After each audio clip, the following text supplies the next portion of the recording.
R.I.P. to Kevin Samuels. If he was here, this would be a subject matter in which he would address and given us a little bit of insight regarding how women, especially modern day women, are seeing men as tools to be used in a toolbox. This man is good for this particular outcome. Another man is good for another outcome. And maybe these other guys in their toolbox is good for other outcomes. Now, we know that women in many communities have always used men for their benefits to get different outcomes. And men, in some cases, we've done that as well. But tonight's episode is a warning label, like on the back of a pack of cigarettes, or even on the label of some alcohol.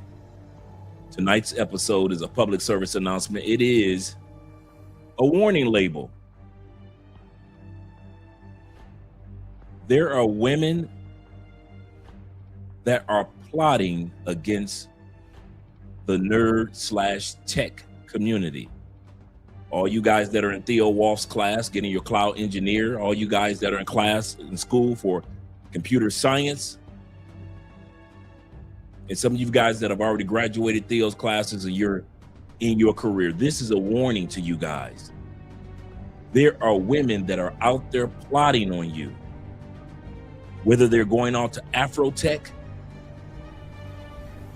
or whether they're just hitting you up in your DMs or hollering at you on LinkedIn. Either way, you guys, since you are in the career field, all you tech guys, all you nerd guys who are in career fields that are still flourishing, these women are starting to look at their toolbox, and instead of reaching for the thug, instead of reaching for the abuser, instead of reaching for the lazy man or the guy that's incarcerated, they're reaching for the nerd. And I'm here to tell you guys, all you nerds that are 1/3 nerd like me, watch your backs. There's a target on it. We're going to talk about that in tonight's episode when it comes to this woman who said, marry the nerd. And women all over TikTok have been saying that for a few years. It's funny how when we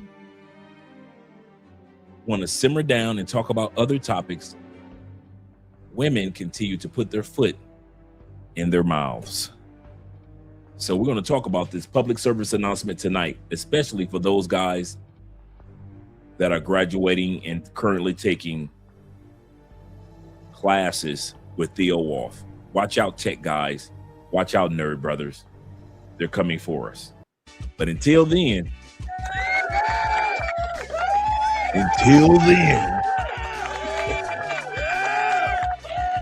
hey, they can't get us if they can't find us. They can't get us if they can't find it. Shout out to all the passport bros, the Blue Book gentlemen, the passport cartel out there, all you enlightened men, all you enlightened black men as well as white men. Shout out to all you guys that are out there that are enjoying Andrea and Andrea's love crossing borders. Once again, I'm telling you, I'm telling you the truth. I wish I was fabricating. I've spoken to guys that have graduated Theo's classes, and I've spoken to them mainly about relationship issues. Not about the money that they're making. No. Not about the country that they want to travel to. No. A lot of you tech brothers slash nerd-ish brothers, if you will, excuse me, there are women that are plotting to get with you. They know how much you make in tech. They know what you spend your money on. They know that you've been in your home, so you're a homebody because you work from home in many cases. And many of these women want to be in your home, taking advantage of your money, such as this lady that we're going to look at, the Mary the Nerd lady. We're going to hear from her as well as other women, and I'm going to give you my suggestion to us nerd brothers. What should we do when it comes to relationships? How did I end up with a beautiful, sexy Colombiana like many of you guys have with beautiful women around the world? Well, we're going to give you our secret tonight. So all you nerd brothers, you are not alone. In the words of Michael Jackson and R. Kelly, I am here with you. Shout out to all you brothers. I appreciate you guys earlier today as well when we did the test for the channel. I'm going to get a shout out to all you guys who are supporting by way of PayPal, supporting by way of Cash App, and also supporting by way of Super Chats. Let me get that link. So now you see everything scrolling at the bottom of the screen. Before we go into the shout outs real quick, actually, we'll do the shout outs first. Shout out to all you guys that are here. Yes, sir.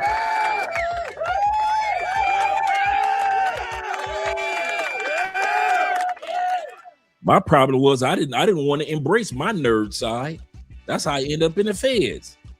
I was so busy embracing my thug side that I should have embraced my nerd side. Now my nerd side has kept me out of trouble, especially the type of trouble my thug side got me into. So shout out to all you guys that are 1/3 nerd. Take advantage of that nerd side, guys, but don't let the ladies take advantage of it. My brother DC in the building. Shout out to you. The coldest Jenkins, the coldest. He's the coldest one, kind sirs, with the $5 love. He says this.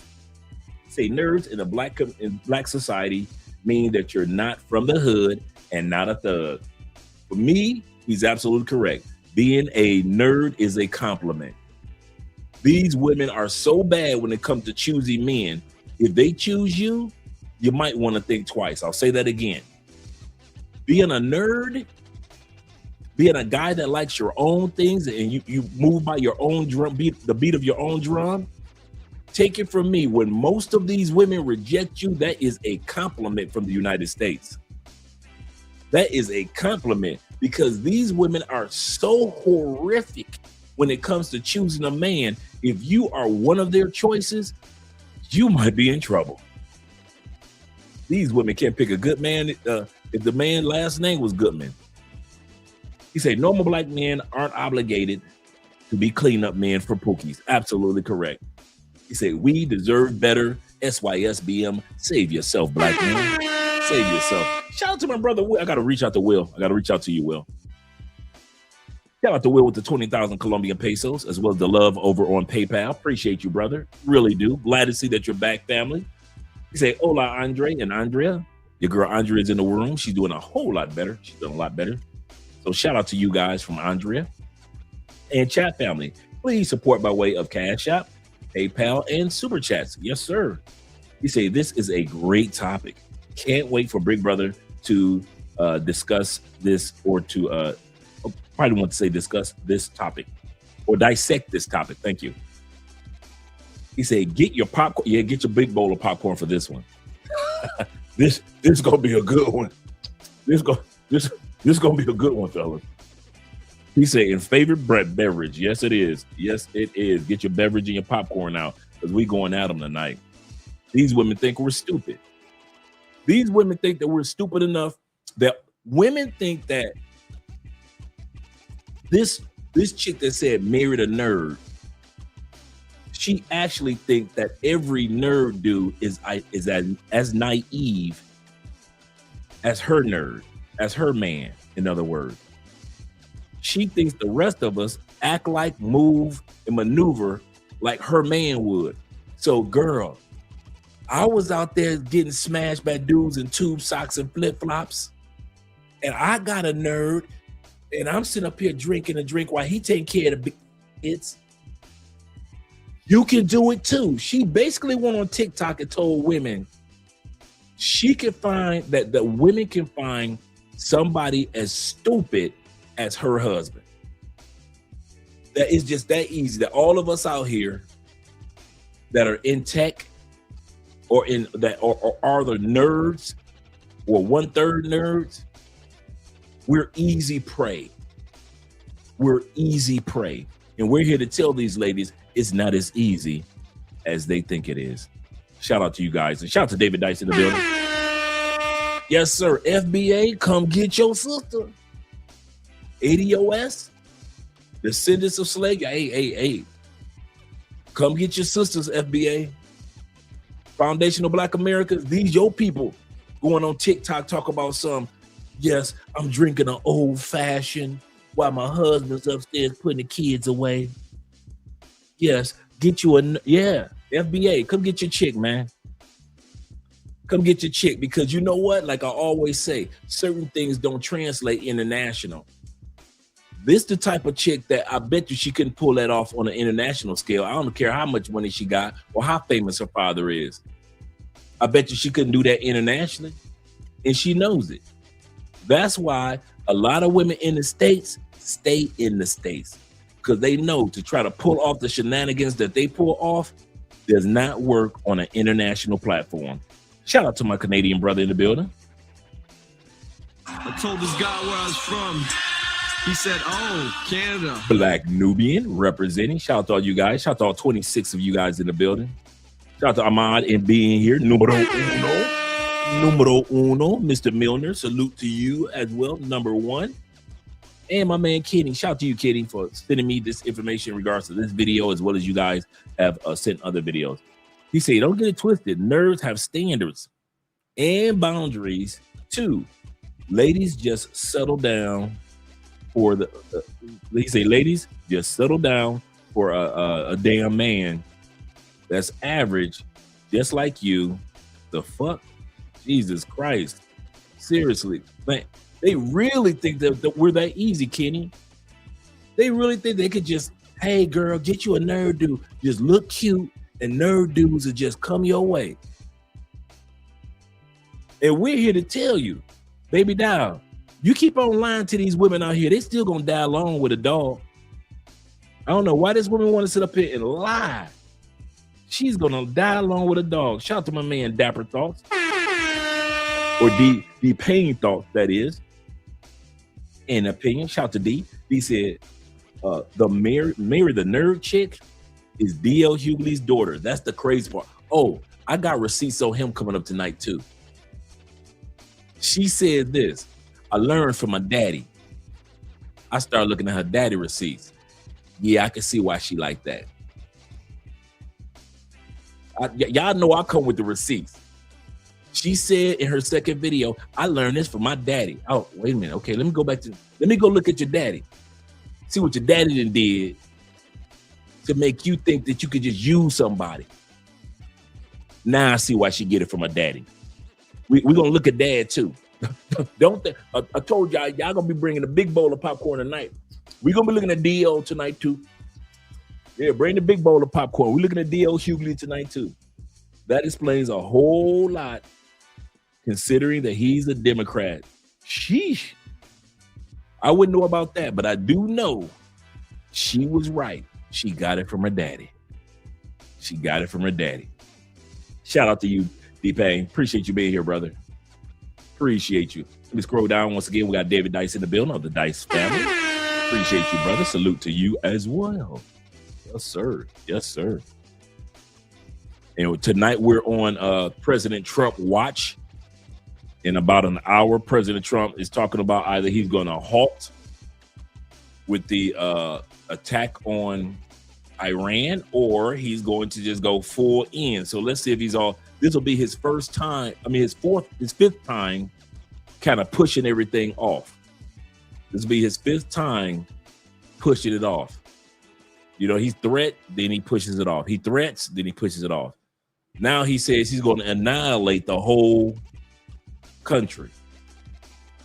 Everybody, not just bridges and not just electrical grids. He said, I'm going to destroy, annihilate the whole country. That's what Trump said today. I'm not fabricating. He said he's coming with Armageddon. Let's see what happens. He said if they don't answer by 8 o'clock tonight, it's supposed to be all out mass destruction. Now, we've heard him say this 4 other times. Let's see what happens.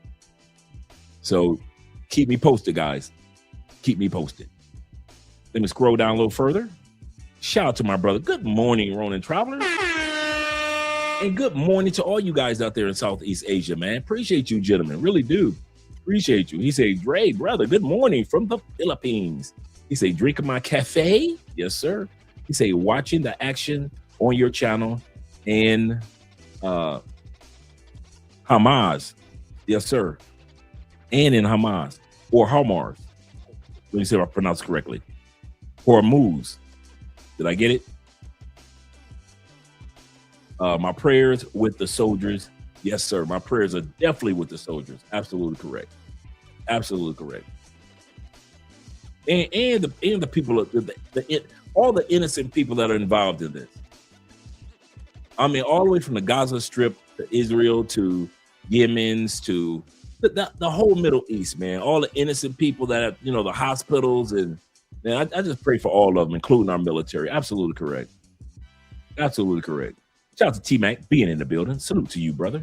Glad to see that you're here along with our brother Will. Shout out to the Medellin brothers. Shout out to we're going to be talking about something that just took place in Medellin. I want to hear what you guys have to say, gentlemen.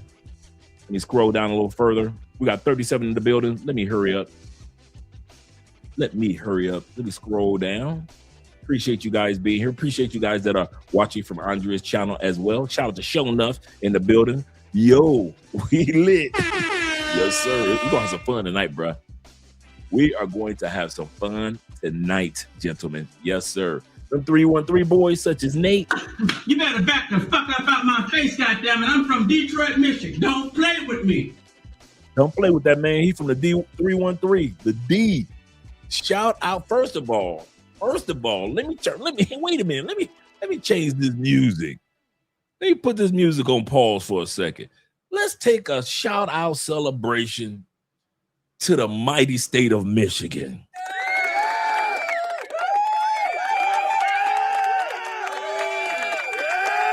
Yes, sir. Shout out to the Wolverines hockey team making it to the Final Four. They lost, but they made it.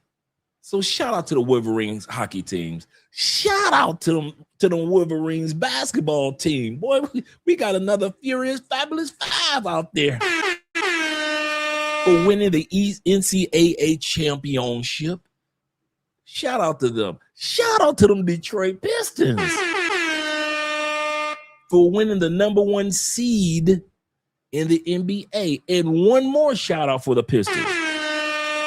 This is a rare rare award that the Pistons won.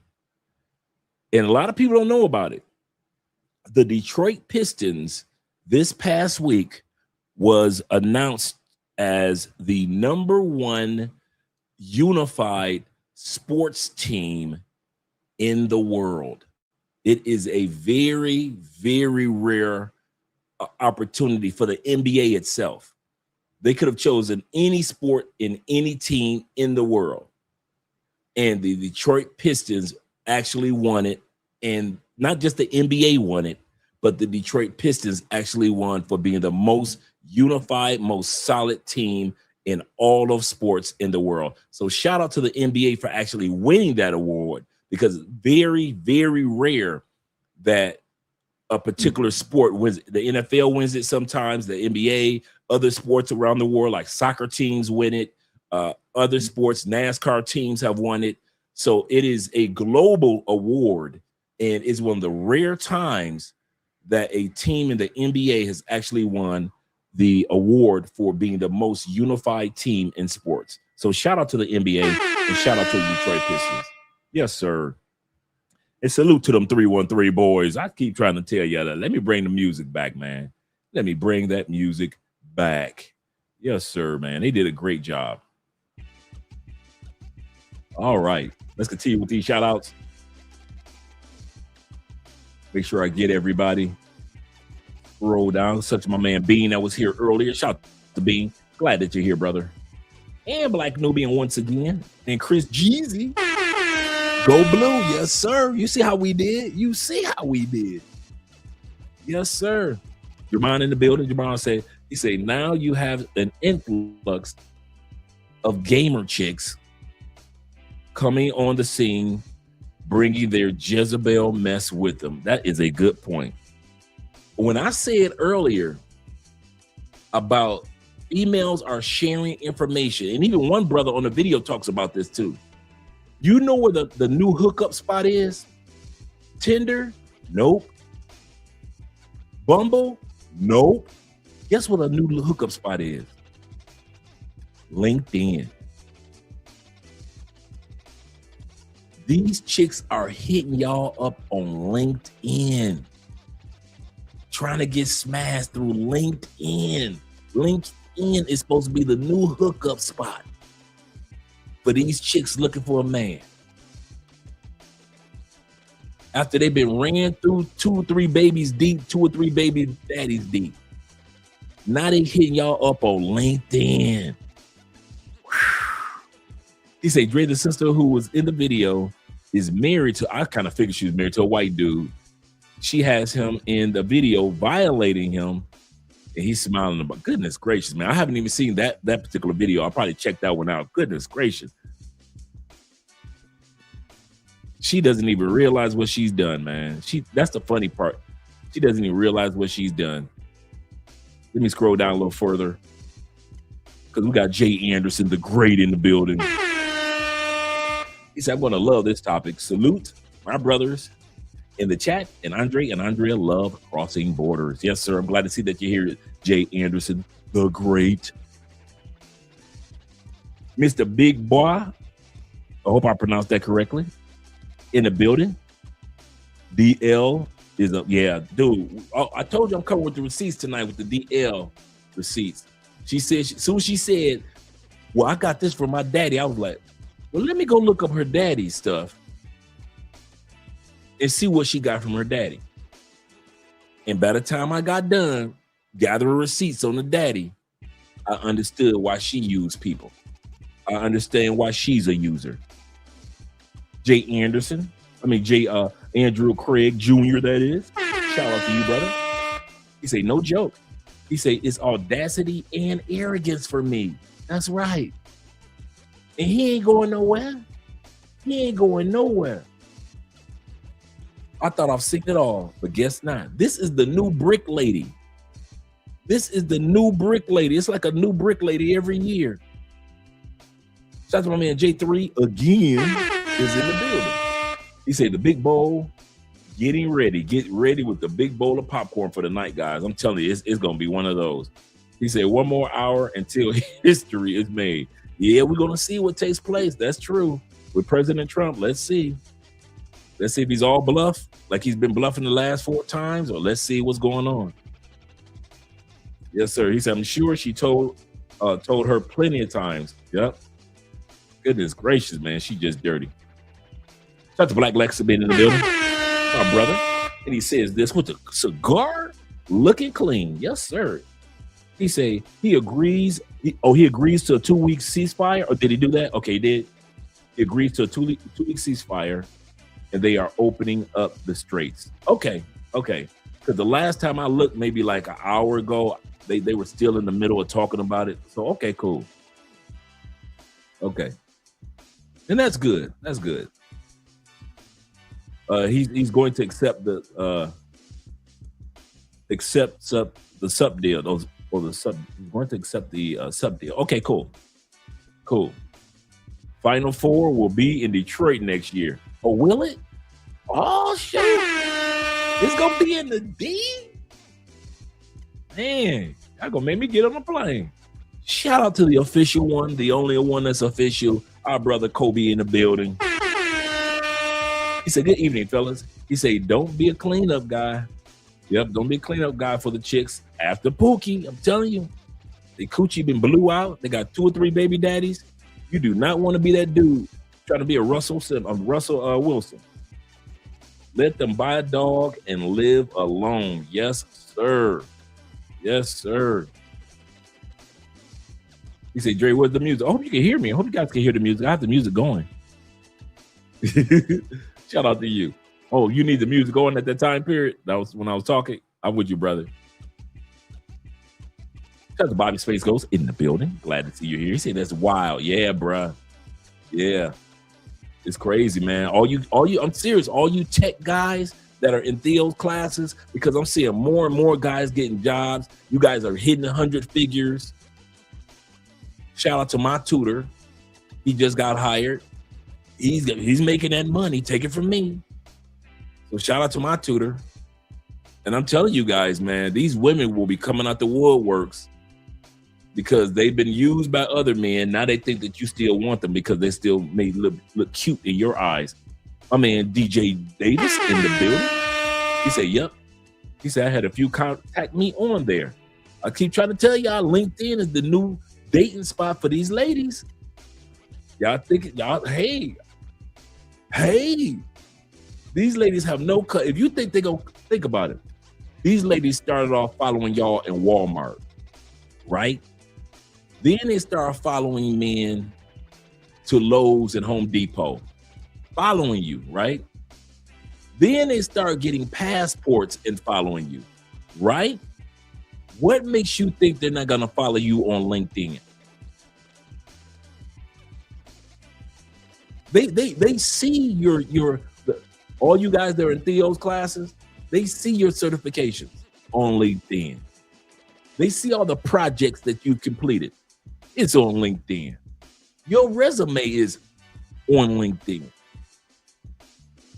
So they see what you have done, can do, and what they want you to do for them on LinkedIn.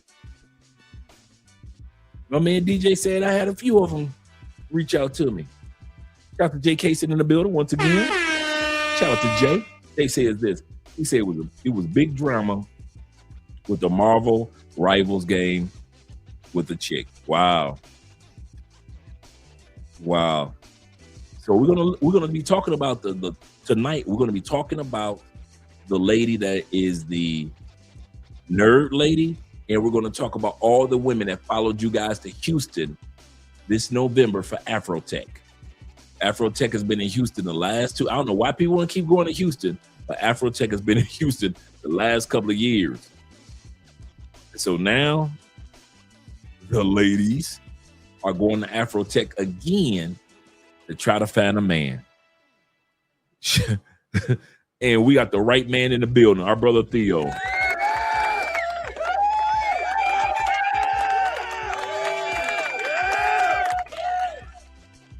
He said that the Illinies will have their revenge or Illinois will have their revenge on Michigan in 2027. But until we get there, oh yeah, shout out to Michigan. The HIV is real out here. Yeah. And it's crazy, man. It is crazy. Let me scroll down. Shout out to Theo once again in the building. My man T-Mac says this. He said, I'm reading the news about Trump. He said that he has suspended the attack for 2 weeks, but I have not seen any agreement from Iran. And Iran was ready, man. They had people standing around in circles all day long around the power plants. These people don't care. I'm talking about women, mothers, grandmothers standing around the power plants. Shout out to my brother Ishmael in the building with the $5 love. He said, I'm a blurred, AKA black nerd. So am I, without a doubt. Give me a good old fashioned museum. Give me anytime that has anything got to do with art. Give me, I don't care what type of music it is. I don't care if it's jazz, classical music, country music. I'm listening to it if it's good. Give me anime all day long.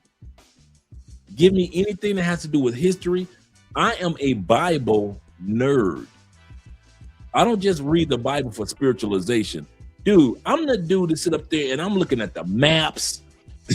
You know how some Bibles got the maps in it? I'm looking at the maps. I'm studying the history of the wars that was going on during that time period. Why did Paul go here? Why did Peter go there? How'd they die? What went on? What were the laws at that time? Dude, I love history itself. I married a nerd chick. Andrea loves anything that has to do with World War II history. So she reads that all the time. She's in there just reading a motivational book right now. So I married a reader. I'm a reader. So one of the things I always recommend to do is if you got a nerd side, marry you an attractive nerd chick. I don't care what country. Get you a nerd chick. Get you an old soul. Get you a woman that's an old soul. She like to go to the zoo. Some of y'all don't realize y'all coming to these countries. What should I take on a date? The zoo. Take her to the water park. Take her four-wheeling.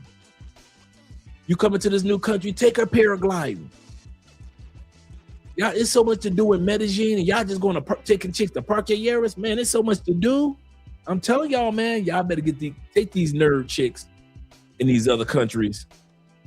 Think about you get a sexy nerd Colombiana, a sexy nerd chick in Brazil, a sexy nerd chick in the Philippines, a sexy nerd chick in DR.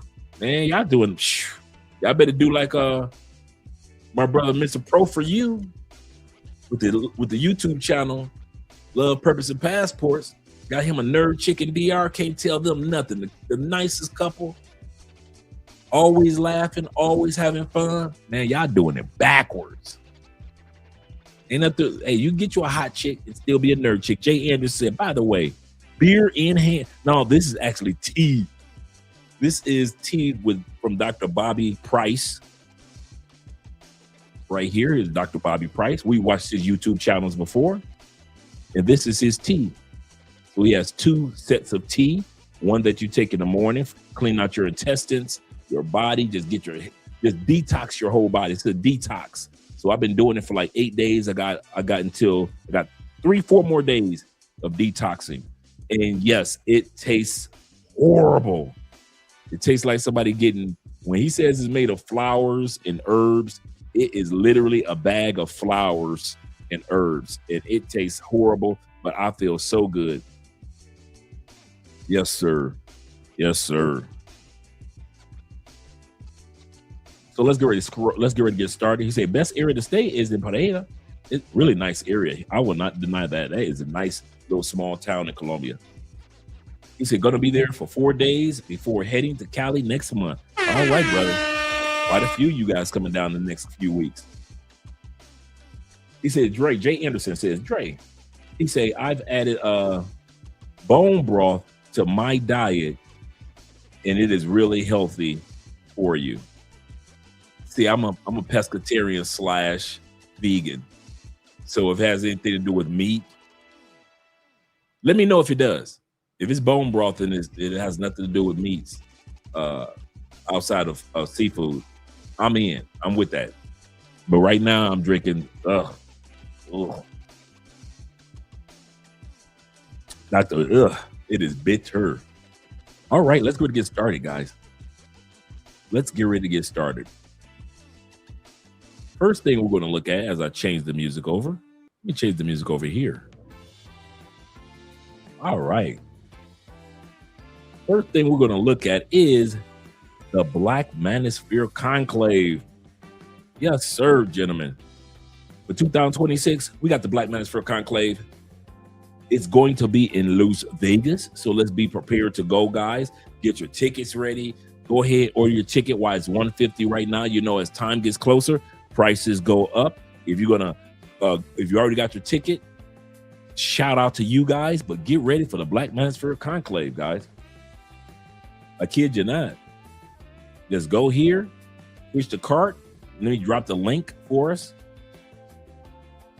Those guys that don't have the link, so you can look up other information. And if you remember, with the conclave, you can also look at the virtual access. So if you can't actually make it there, there is virtual access as well, guys, for all the classes, for everything that you want to see.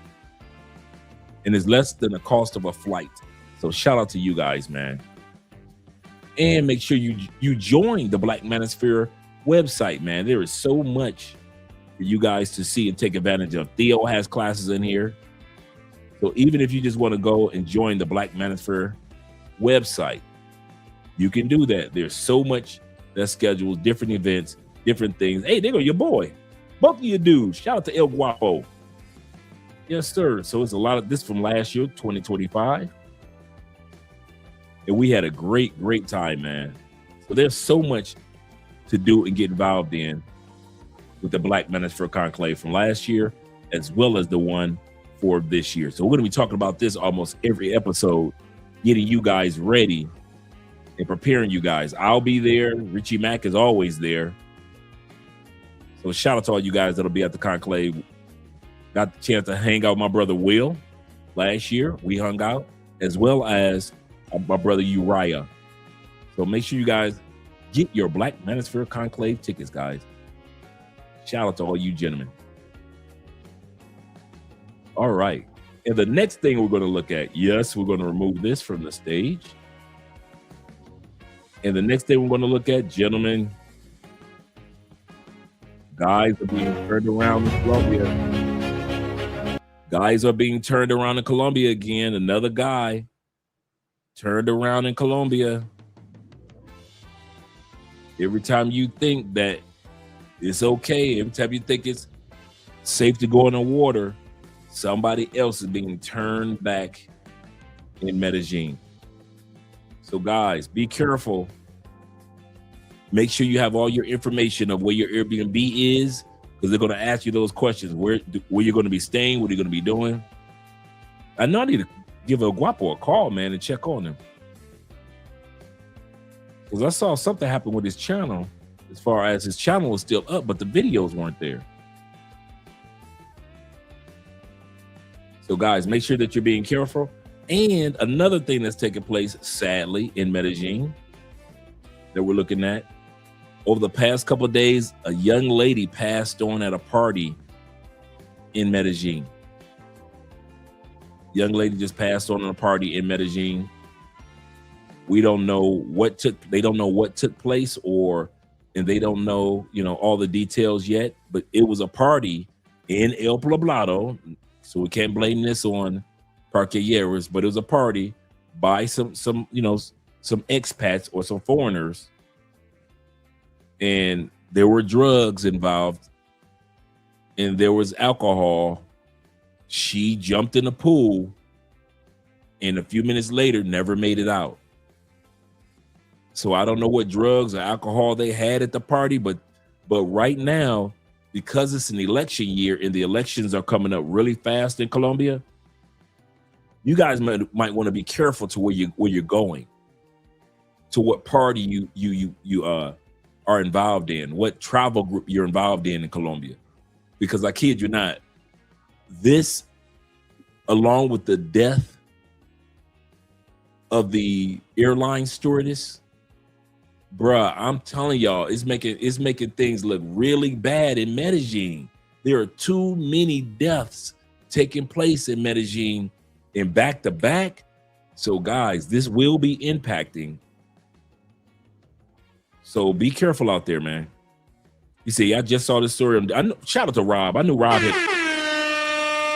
Rob probably had done a story on it. He said, guys, stay away from the drugs and places that have the drugs. Yeah, every party is not your party. There are so many parties and so many things to do and so many clubs to enjoy in Medellin. You don't have to feel like you're stuck in one. I mean that, guys. There are too many things to celebrate in Medellin that you don't have to feel like you're stuck in one particular party. So let's get ready to get started. But I just want to talk about that. Just be careful out there, gentlemen. Let me pull that down. And let's get ready to get started. Change the music over and hear what this woman has to say.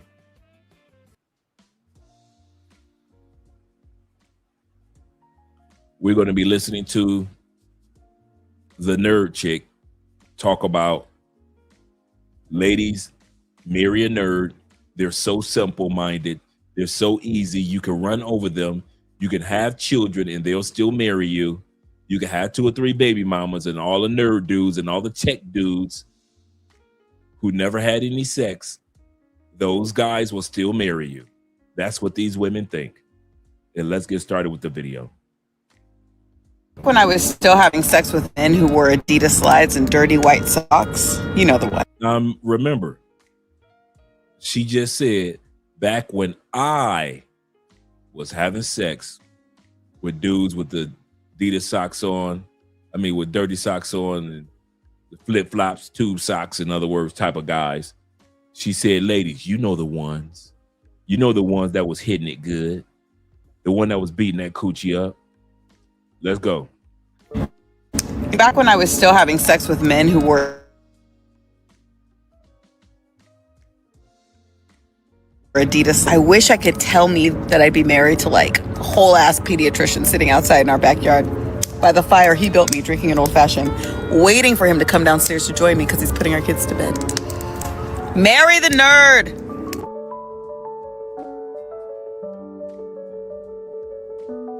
I got to a point, I was 34.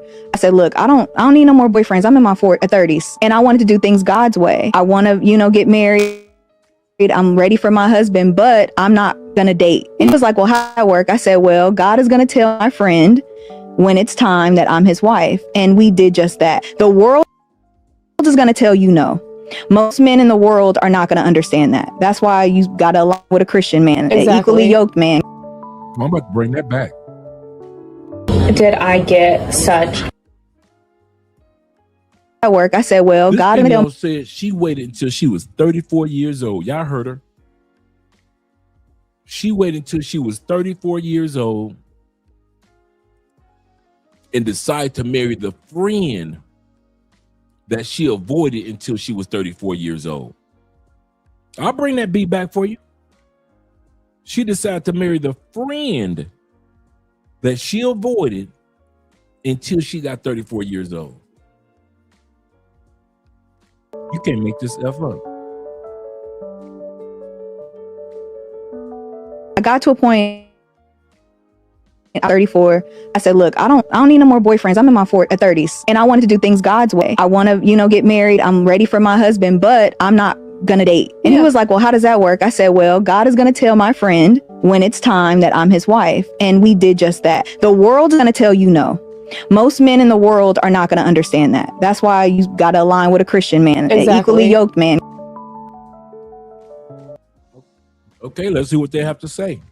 Shout out to Theo. Theo, right? Equally yoked equals we married 304s.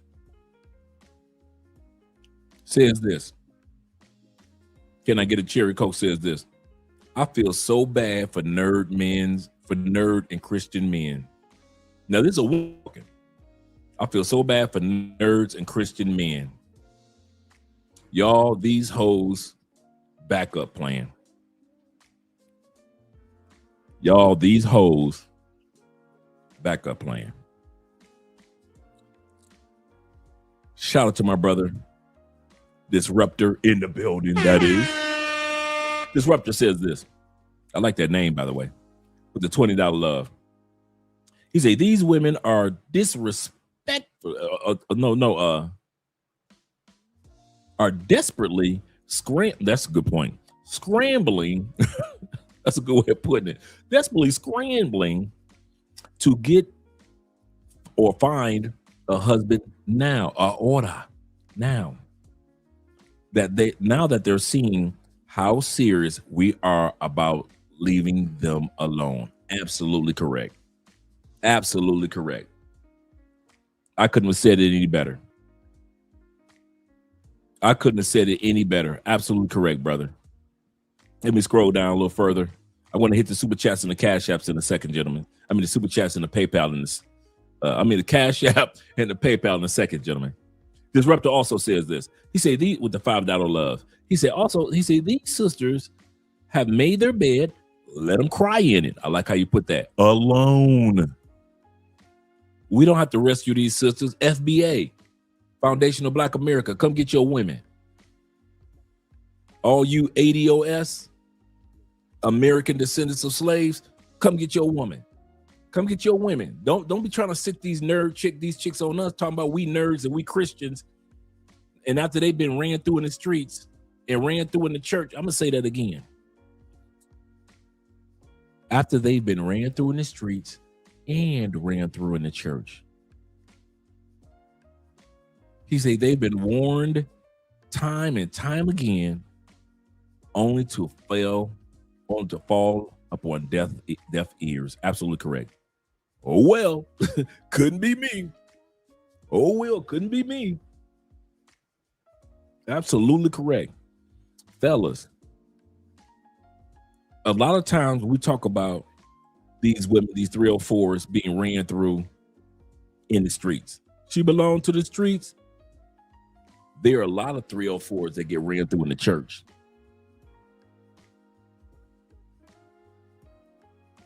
Bruh, in most churches in our community, unless you've got standards and boundaries, you can run through chicks in church just faster than you can run through chicks in a strip club.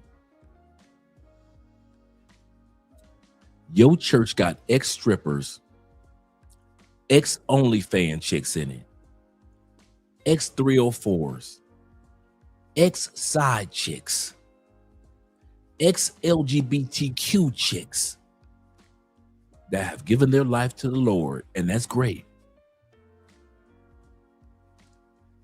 They haven't lost their freaky skills. The OnlyFans chick, she still got freaky skills. The ex-stripper, she still got freaky skills, don't she?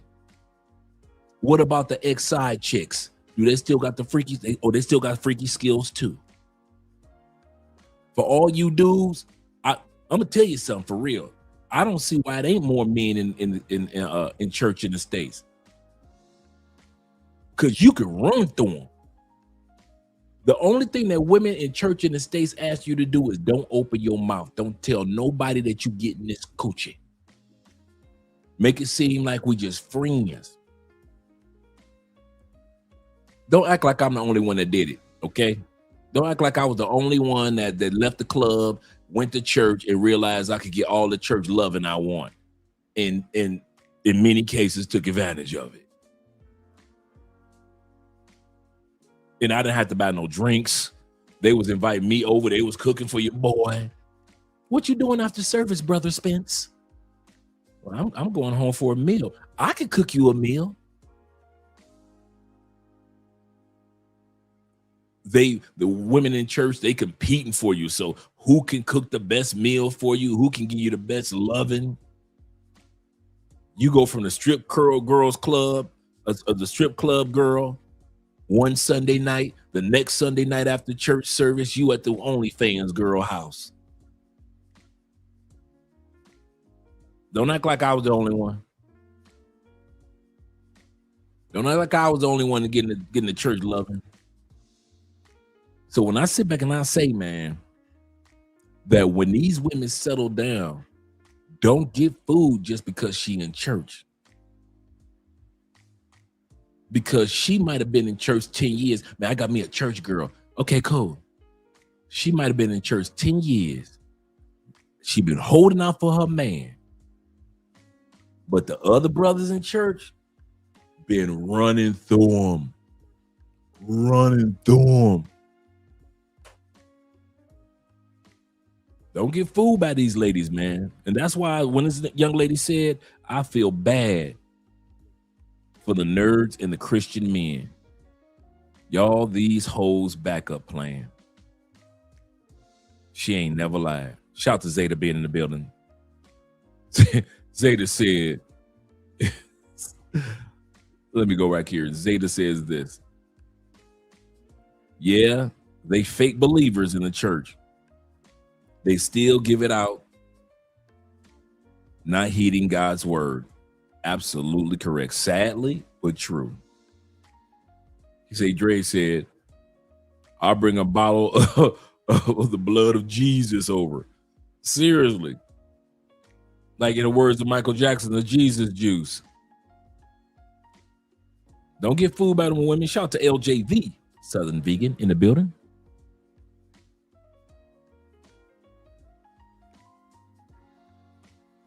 You'll like my meal for tonight, LJ. I've got tonight. My meal for tonight is cauliflower steaks. These are just cauliflower cut real thick. Kale, tomatoes, and some vegan cheese. Yeah, that's tonight's meal. The cauliflower steaks. Really good recipe. Yes, sir. So let's go back to the video. Let's go back to the video. Did I get such Ex-promiscuous women are pivoting to Christian men and nerds. Are pivoting to Christian men and nerds. My brother says this. He says, sadly, the hyenas are following us abroad. You can't make this up. Circle the wagons, brothers. Hold the line. Hold the line. Circle the wagons. Absolutely correct. godly, sweet, loving, servant-hearted husband after being with so many horrible men. So many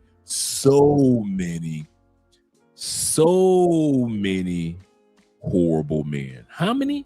So many. Well, let us hear if she could tell us the number. I was with so many horrible men in my past, I can't even count how many men. She can't even count how many men she's been with, but she wants to get with the tech guy, the nerd guy, the Christian guy. In the words of Kevin, you can't make this up. I've been with. I can't even count how many men I've been with. In my past before I was a Christian. And they're all horrible to me. And of course that all changed once I became a Christian, because godly, Christ-like men are like Jesus. I wanted a genuinely godly Christian man, and I found him at church. Well, personally, I wouldn't want an ex-permit. Like Jesus. I wanted a genuinely godly Christian man, and I found him at church. All right. Let's see what this says. This information used to be gathered through personal and secondhand experience from friends and relatives. Now women just willing to give it up on social media. Laugh out loud. Unsolicited PR damage. These women are coming on social media and sharing with each other. Girl, if I was throwing up my coochie like that, if I was throwing on my coochie like that and I can get a man, I don't know what guap is. I might just give him a call. And I got a man in church. You can do it too. That's why these women put these videos out here. DJ said the smell of desperation. Smells like desperation. How evil is it that you have now become a succubus, and a parasite in order to function out here? It's sad. It really is. Let me give Guapo a call real quick. Let me reach out to El Guapo. Let me see if I can get him on the phone real quick. We need to check in on our brother. And after that, I'm going to go to the super chats.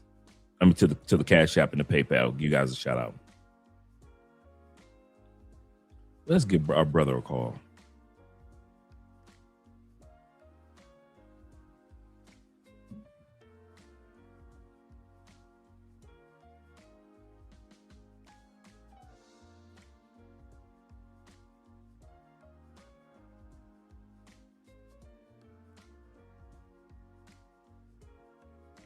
Let's see.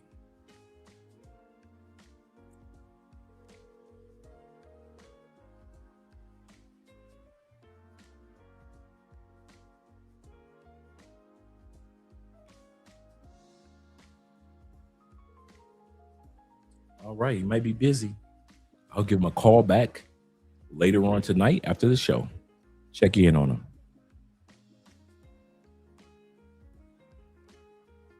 And shout out to all you guys over on the Cash App. Appreciate you, gentlemen. Shout out to T-Mac with the $10 love. Shout out to Gary. Shout out to my brother, Gary. Mr. Indiana himself with the $10 love as well. And shout out over on PayPal. We get this pulled up. And then we're going to get back to the video. My brother with the $5 love. My brother, Will the Thrill. Shout out to my Medellin brothers. Let's continue on, gentlemen. So these women are just basically using you guys, and they'll have no problem telling other women how to use you. Well, personally, I wouldn't want an ex-promiscuous woman, but that's just me. And as you can tell from the comments, the internet isn't having any of it. A lot of people think these women deserve neither Christian men nor nerds. And maybe they have a point, because bragging about landing a good man after sleeping around as much as you wanted does come off weird. I know people can change, but honestly, I think promiscuous women probably make more sense with promiscuous men. Save everyone the stress. Here's a random thought. Marrying a nerd will be the best decision you'll ever make in your entire life. Y'all complaining about the dating pool nowadays, but a nerd will model themselves after the power of friendship, perseverance, self-sacrifice, and will travel to the ends of the earth to collect. I am doing great. I'm doing a live stream, and we all have been thinking about you, and we've been wondering what's going on with our brother, so I figured I'd give you a call. Gotcha. Yeah, man. So everything is wonderful. Beyond wonderful, man. I have done some career development in what I'm doing and moved into executive management, which has caused me to have to take a brief sabbatical. Okay. From social media to get to the bag. Get that bag, bro. Yeah, man. So that's what it is. I don't know if they noticed, but I privated most of my channel and stuff, man. I caught that. Yeah. So no, I'm good, man. I'm about to tune into the live stream, man. I'll do that, and I let them know I'll be back this summer, just in a different genre. You know what I'm saying? They can hear you. They hear you. I got you on speaker. Okay. What's up, team? What's good, team? Salute and salutations. Welcome to Andre and Andrea Love Crossing Borders. It's been a long time. Yes, it has, man. How's the family doing? Yeah, man. Man, they're doing great, man. LeVay is putting Guapito in his PJs right now. We're going to do some bedtime stories and stuff and all that good stuff. But I miss them, man. I really do. But I had to do what I had to do just for the career stuff, man. So that's what it is. All right, man. Well, guys are saying what's up to you. They appreciate you, man, and we looking forward to whenever you get to the point this summer to start doing your live shows again. We're looking forward to it, man. Man, I appreciate you, boss. I'm tuning in right now. I'm about to put it on the TV. Okay, cool. And we're gonna be tonight. We're talking about the lady that said marry the nerd. Oh, DL's daughter? Yes, Hey, sir. bro, it's hard too because I got so much to say. Can I say something on it real fast? Yes, sir. I know Go you ahead. peeped this, right? I got you on mic. So I'm going to say this. Everyone is entitled to their opinion. But as Danya Guapa, my mother, told me, once you have children, your life is no longer your own. How could you say that and you got kids, yo? Forget the husband being a nerd. Forget his professional reputation.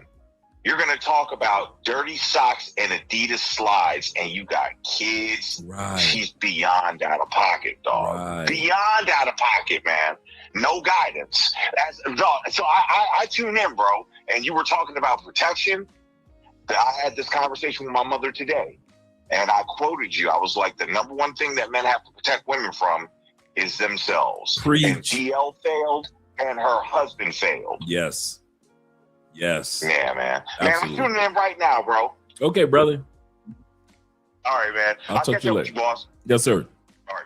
Peace. All right, now we know that El Guapo was doing excelente. Shout out to that brother. The family's going great. Promotions and other opportunities are coming their way. Just blessings on blessings on blessings for us all, man. Yes, sir. Shout out to Guap, man. Yes, sir. And shout out to Bronx being in the building and Zeta in the building. And my favorite YouTube name, The African Wolf, in the building. Glad to see that you're here. Shout out to you, brothers. And shout out to you with the super sticker, the $1 super sticker, as well as the $2 super chat, saying, what up, Guap? He's listening in right now. Hope you guys heard everything that he just said.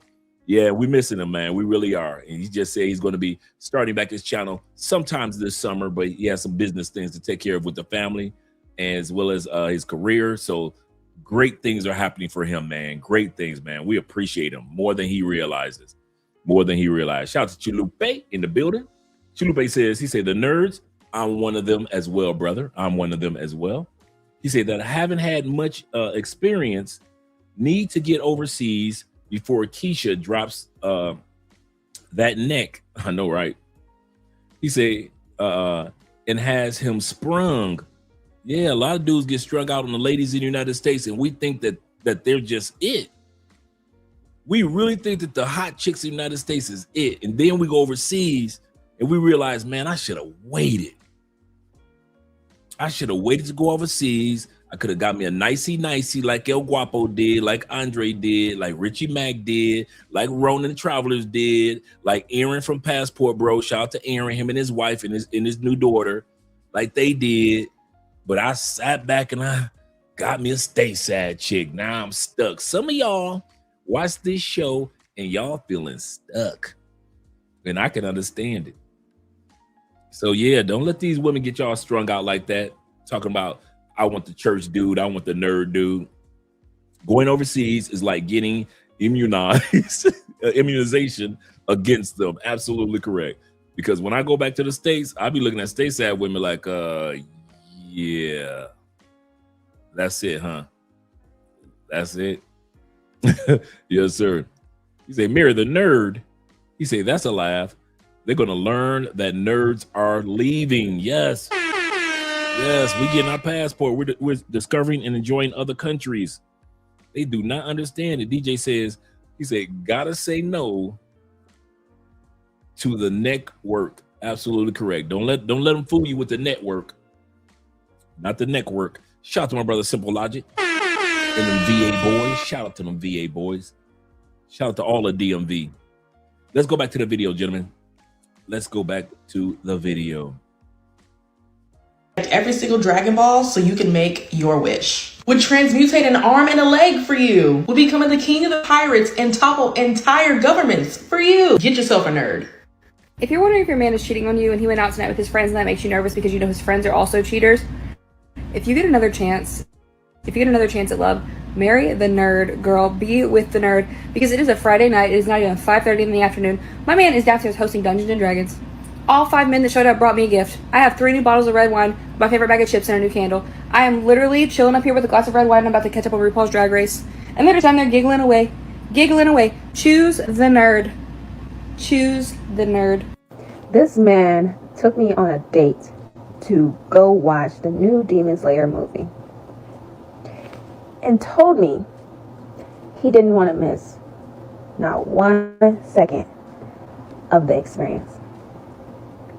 So we get to the movie theater on time.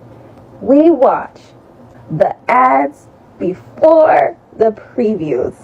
The ads in between the previews. And then sit there for 2 hours and 45 minutes watching this anime movie that I have no understanding of the plot, history, or characters, comprehension, world, or even like the story. I don't know nothing. So I'm watching in confusion, and I'm just looking at this man with a million questions above my head. All I'm going is, this is for him. This is for him. He wants to watch this movie. He's very... Hey, T-Mac, that's a good idea. Hit me up on the WhatsApp. That's a real good idea. I'm trying to set up some interviews over the next couple of weeks anyway. Very much so excited to watch this movie. This is for him. Don't ask him any questions because it's going to take him the entire movie to explain it anyways.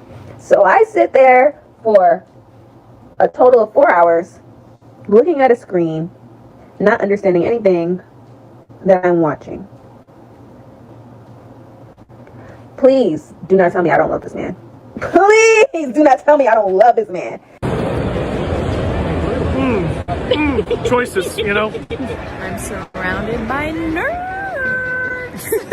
You love this nerd. I'm in my happy place. 10 seconds in. Already got something. Cute. So cute. You know, I used to go out on the weekends. I used to party. Well, this is a party. This is a poker party. This is Pokemon. You found something? Yeah, it's a cute person. That's cute.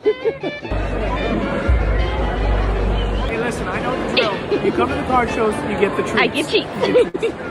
As if he doesn't already have enough in his hands. And backpack. I got an empty bag. Isn't your backpack full? No, maybe. Hey, what'd you find? I found a cutie. So you're having a pretty good time, huh? Did you have fun? I had so much fun. Hey, don't act like you're not having fun at these places too. I know what you're talking about.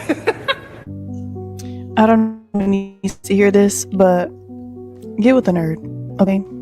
My dad used to say nerds are the ones that make all the money, which in theory is true, but it's not even about the money. If you want to live a happy life, a fulfilled life, a worry-free life. See, girls be out here, oh my God, he might be out cheating, blah, blah, blah. No. Mans is over here building a Lego set. Mans just be watching shows, documentaries, Star Wars. No worries. Hey, Kobe, I feel the same way too. It's kind of cringy to see women doing stuff with us that they really don't like doing. Being in our lives when they really don't want to be in it. Pretending like they're interested when they really aren't. And then mocking us as they do it. The one sister said she went to the movie to see Dragon Slayer.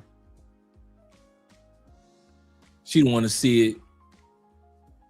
Don't tell me I don't love this, man. I sat here and watched this. In other words, this raggedy ass movie for 4 hours that I didn't know anything about. But because he makes money, because I ain't got to worry about him cheating, I'm going to sit up here for 4 hours and watch this movie. The Pokemon convention. She mocked him. I'm surrounded by nerds.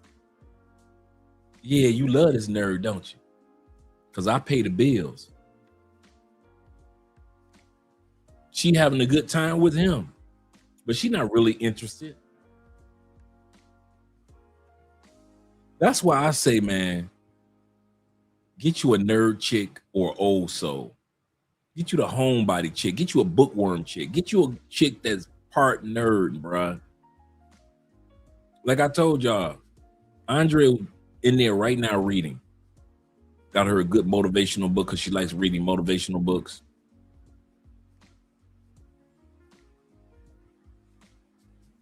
She likes studying World War II. She likes going to museums.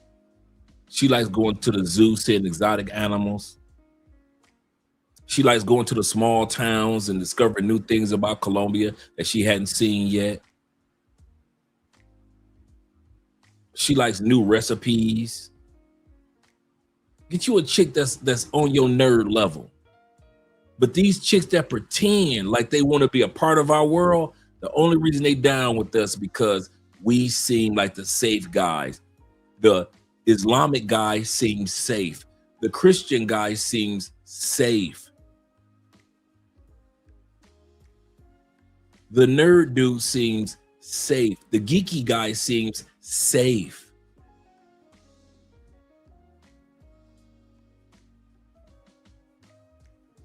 And I'm gonna tell these ladies something. Ladies, I'm gonna tell you something straightforward. Y'all ready? Ladies, hear me out. If you ever think that us nerd dudes won't break your heart, won't leave your ass, we will. Do you think all these women that's filing for divorce in the United States ain't filing divorce on some nerd dudes too? So it ain't just the regular everyday dudes that these women in the United States are filing divorces on and getting child support on. It's also the church dude they filing on. And the nerd dude, they filing divorces and keeping that dude's money too. So just because you're a nerd dude, don't think that a female won't file divorce and take half your ish like she would do another dude. Don't think that at all. Yep, they just want the money. And then they want to sit back and talk about us. Y'all just go to those other countries because the women want your money. Well, that's all you want from us. You want us to build your stability for you.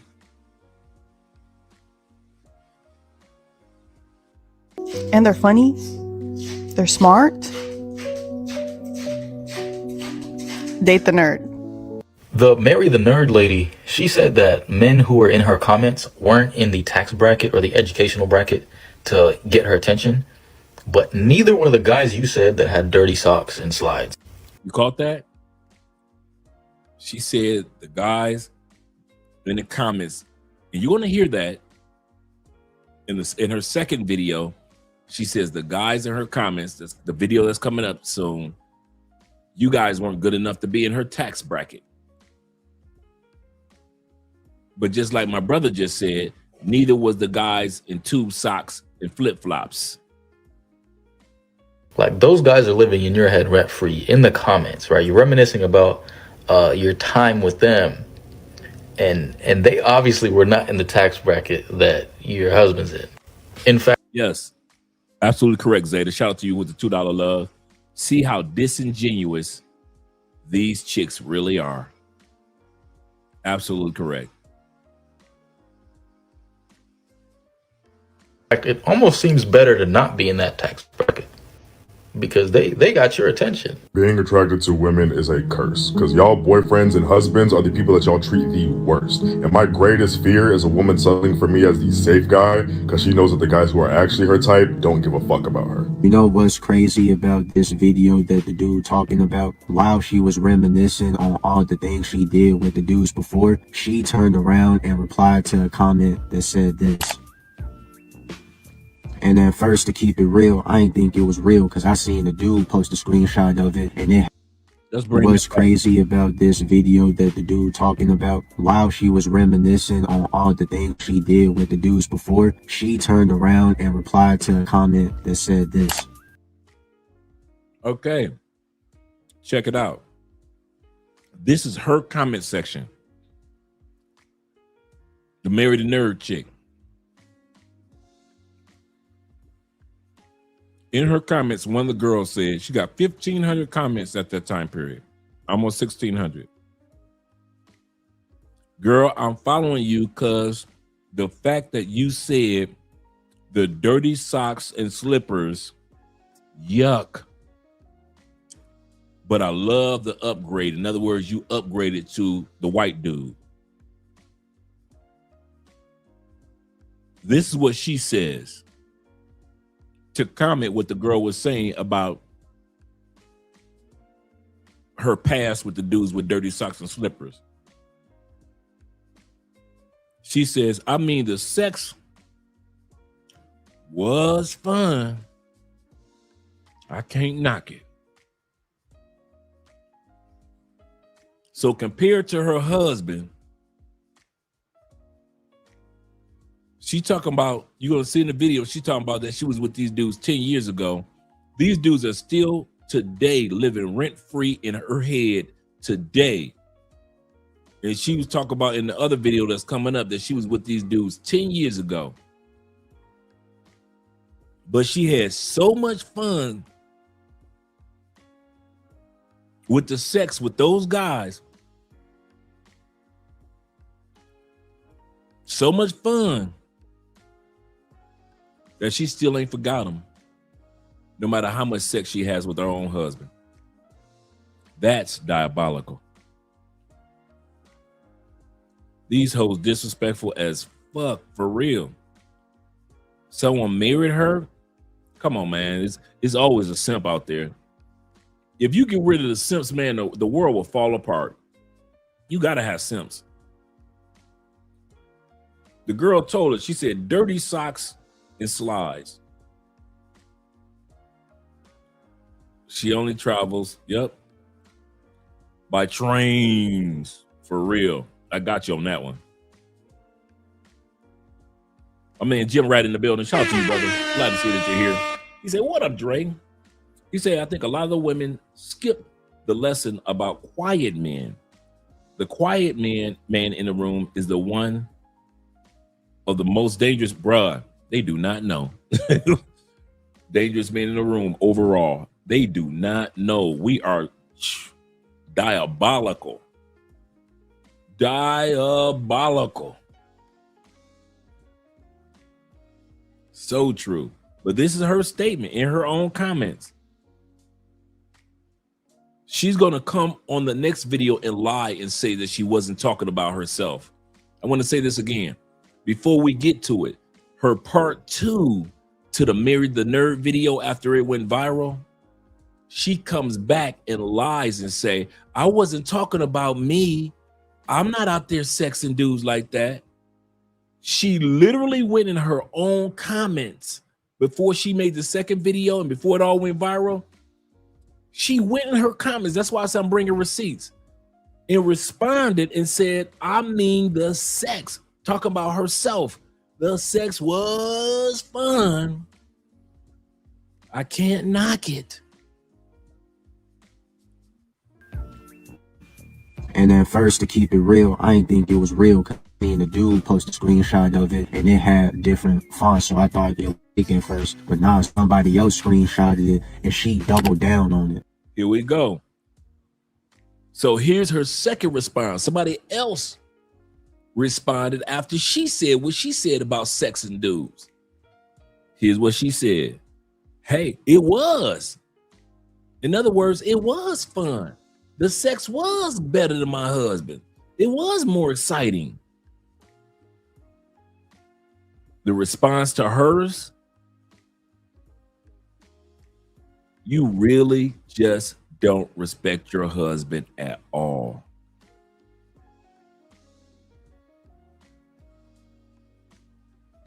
And somebody else, Z, says this, I feel bad for your husband. This is before she's making the second video that we're about to watch in a second. These comments about her still missing the sex life that she was enjoying, that's still living rent-free in her head at least.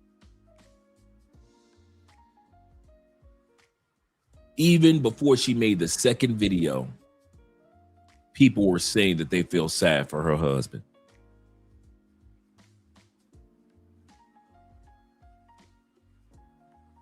Sad. The problem with D.L. Hughley's daughter whole marry a nerd thing is not inherently the idea of marrying a nerd or marrying a guy who's more into like education or who's more focused on you know what I'm saying, stuff that isn't seen as, I don't know, traditionally masculine. The problem is that when it comes to a lot of these new modern day women, they will pretty much have no expectations and have incredibly low standards for dudes who are self-destructive, nihilistic, egotistical, narcissistic, and all that other BS. But then when the tires are worn out and you've had your fun, you immediately want to go and run to the guy with the 401k and then have your standards high for him. Like, fuck. So as a man, I gotta pay these taxes. I gotta start a business. I gotta figure out how to generate income with the business. I gotta get a house. I gotta get some land. Then you just gonna come marry the nerd. I would be single for the rest of my life. Didn't have, bro. Imagine you meeting a woman and she thinks she's marrying the nerd. What does that even? What does that mean? A lot of y'all in this generation, that's probably under like 21, 23, they probably don't use nerd no more. It's probably like, I don't know what burger. But like nerd, the terms that's associated with nerd is the smart guy, the guy that probably had a good guy. Nothing to do with finance or anything. A lot of nerds, they get glitchy and shit like that. But they don't have self-respect when it comes to women. And I always consider myself what I like to call a hood nerd. Yeah. Too hood for the nerds, but you too nerdy for the hood. It's like when you get around like hood folk, you look like them, you dress like them, you talk like them, you sound like them, you look like them. But when they get to going, you like, man, I don't know what y'all niggas be talking about. But then you get with like the nerds of the school, it's like zero swag, zero bitches, zero, like your hairline don't exist, my dude. Like, this was me. Welcome back to another Media Man review. You look like them, but when they get to going, I look like a lot of nerds, they get glitchy, talk like them, and shit like that. But they don't have self-respect when it comes to women. And this right here was me. Too hood for the nerd dudes, too nerd for the hood dudes. I always consider I was the nerd that was always in a fight. I kid you not. I was always fighting dudes that was trying to fuck with my nerd friends. Because I knew my nerd friends couldn't fight. And so dudes would try to pick on, do that bully bullshit on my nerd friends. And I knew they weren't street like that, but I was. So I didn't play that picking on nerd dudes that I was cool with. You 5'7". I mean, he 5'7". You 17 years old, but you 6'2". So I'm always scuffling. And I rarely got into a fight for me. Most of my fights, because I was ramming for my nerd friends. I ain't had no problem with ramming with somebody. If you try to pick on one of my nerd friends that ain't really did nothing to you. I've had brothers that was jealous of my nerd friends, man, because some of them brothers, the chicks would like the nerd dude. Because some of the nerd dudes were like good dancers in Detroit, or they were creative, or they always had a little bit of paper here, a little paper there, because they had a little job in the mall. So they had a little discount. So the girls would like some of the nerd dudes. But some of these jock dudes I was playing football with would be jealous. Or some of the basketball player dudes, oh, F that dude, yeah. And so they would try to step to the nerd dude because the chicks like him. I'd be like, man, hey, bro, what you doing?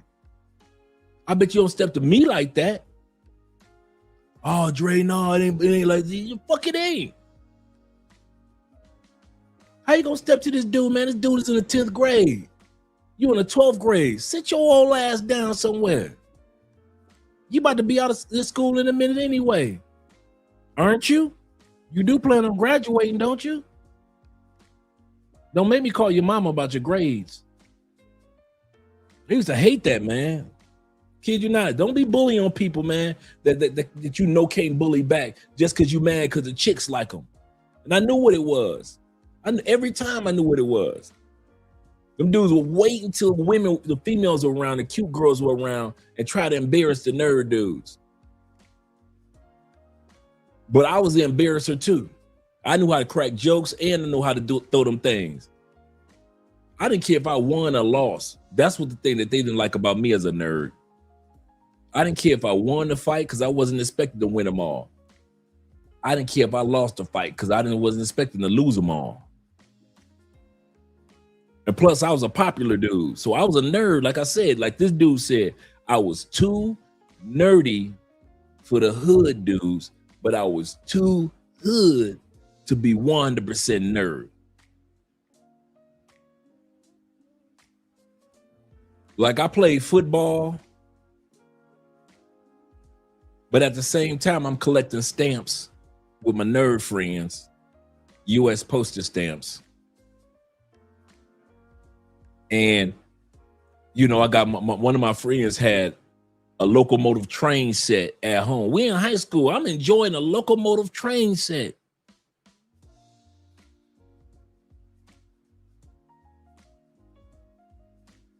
And these guys got girls that like them, my nerdy friends. But the dudes on the football team used to be trying to get mad, man. I be like, man, fuck y'all, man. You know, I was an oil painter. So I did oil, acrylics. I did mural designs all over Detroit. I was getting hired at 16, 17 years old to do murals. So I was always with the artsy nerds. The ones that could make music, the one that could play instruments. So I was always with the artsy nerds, dudes, the ones that could dance, males and females. But my football dudes and the basketball dudes used to be hating. Man, y'all some fucking haters, man. Fuck y'all. And the horse y'all rode in on. Oh, Dre, man, you tripping. Damn right I'm tripping, man. That dude is in the 10th grade. How the fuck y'all trying to fuck his mind up for the rest of his life because y'all can't get that pussy? Man, I used to hate, you can hear in my tone as if I'm having a flashback right now. I used to hate that shit, man. I'm not one down for bullies, man. I am not one for them dudes that try to step to dudes that you know that 99% that you go win the fight.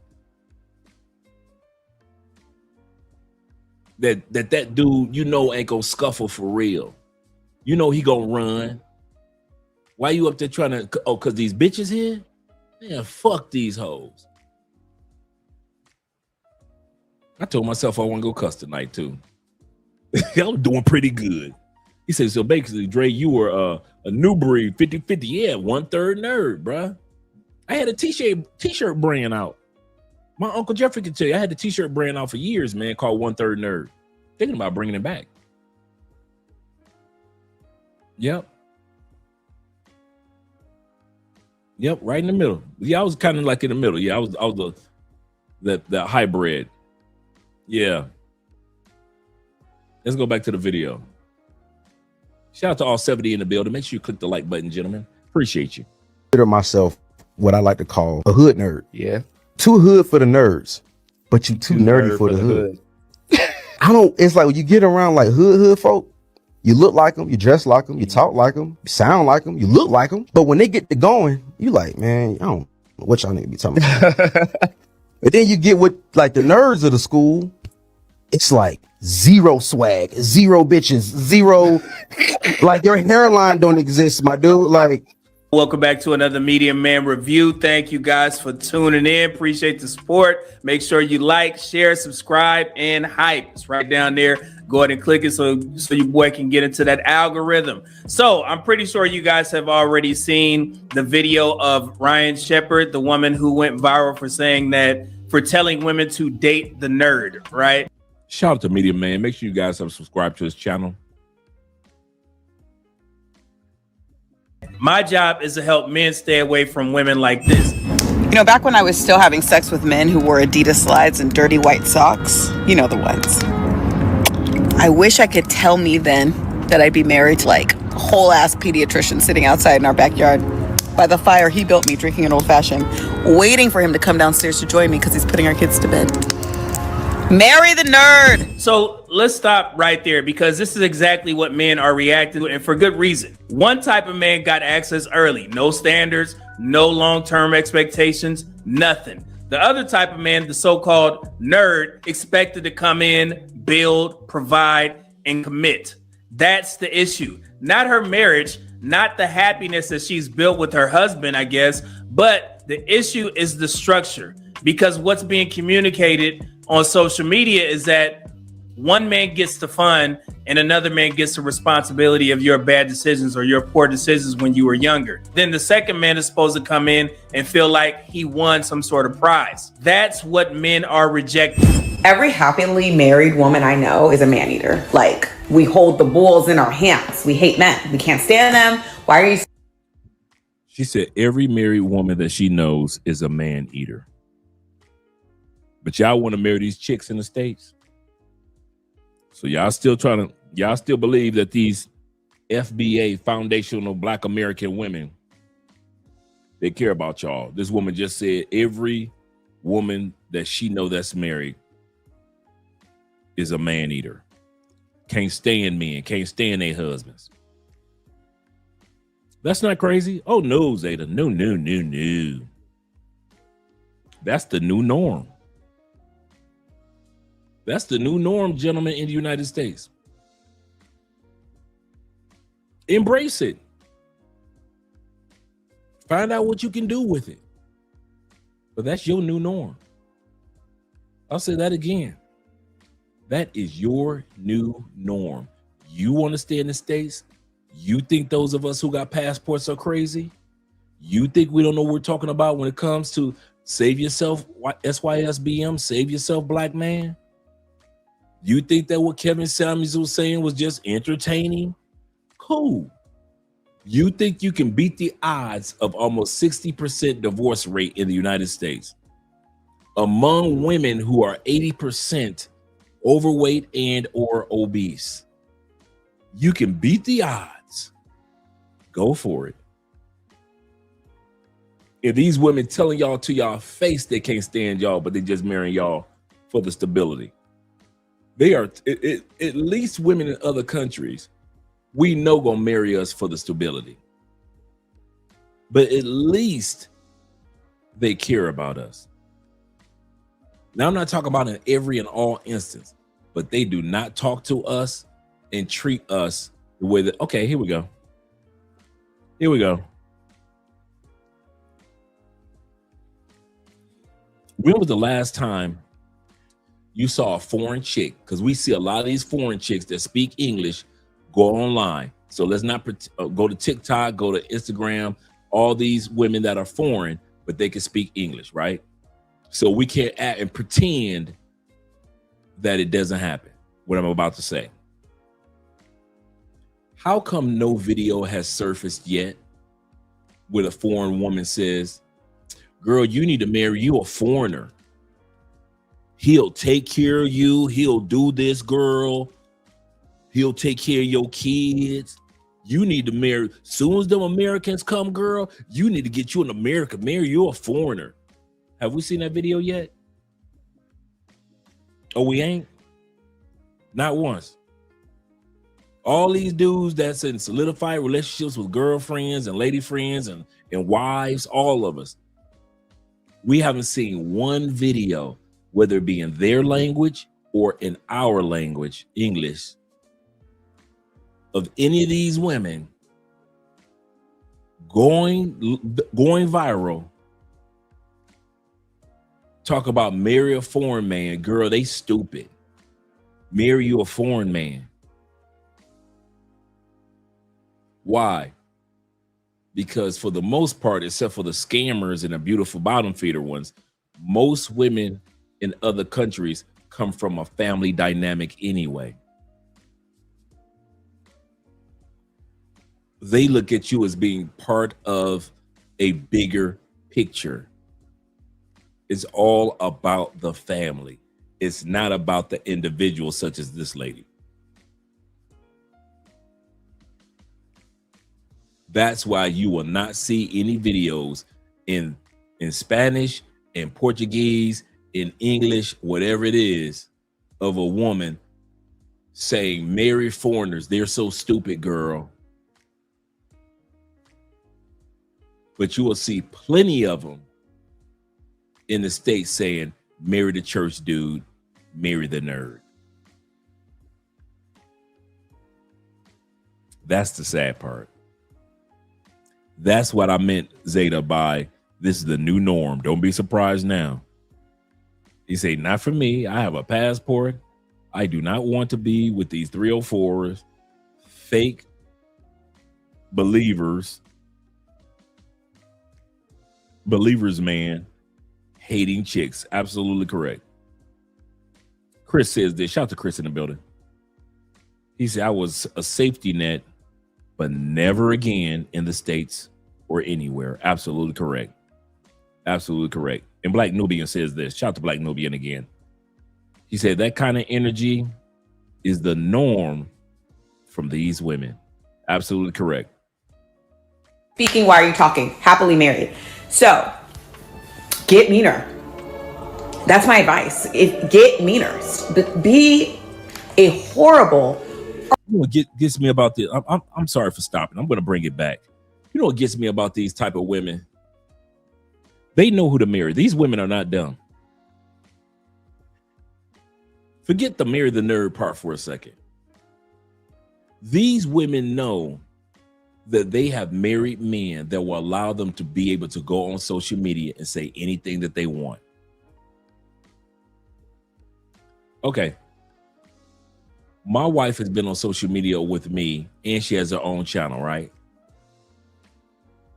Have you guys had ever where we were on a live stream together or her separately ever said anything to tarnish my name or image? Never. Why?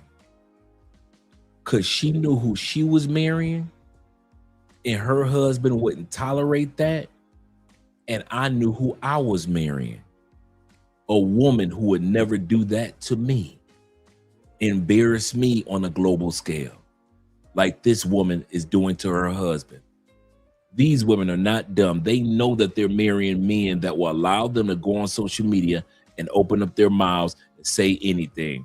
Just like the woman a couple weeks ago that we looked at who went viral for saying, I never cook anything for my husband. I only make a meal for myself and my kids. I don't cook. I don't wash my husband's clothes. I only wash clothes for me and my kids.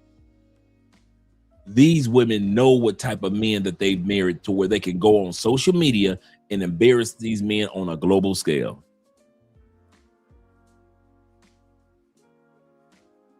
In 7 years of social media, Andrea has never come close to talking like that about me or you guys that travel. Even the local men, Andrea don't come after with commentary. Why? Because I knew what type of person I married and she knew what type of person she married, and I wouldn't tolerate any type of behavior like that. And she wouldn't tolerate it for me. You don't see me coming on here burning my wife's bridges, telling her business, making her look less than. That's why FBA, come get your woman right here. FBA, this your woman? Come get her. FBA, Foundation of Black Americans, come get your woman, please. Your queen to be. Shout out to my brother Zay. Zay says this. He said, I wonder why the women in the States are so degenerate, like a degenerate, like, but not women in other countries are like other women in other countries are not. I don't get.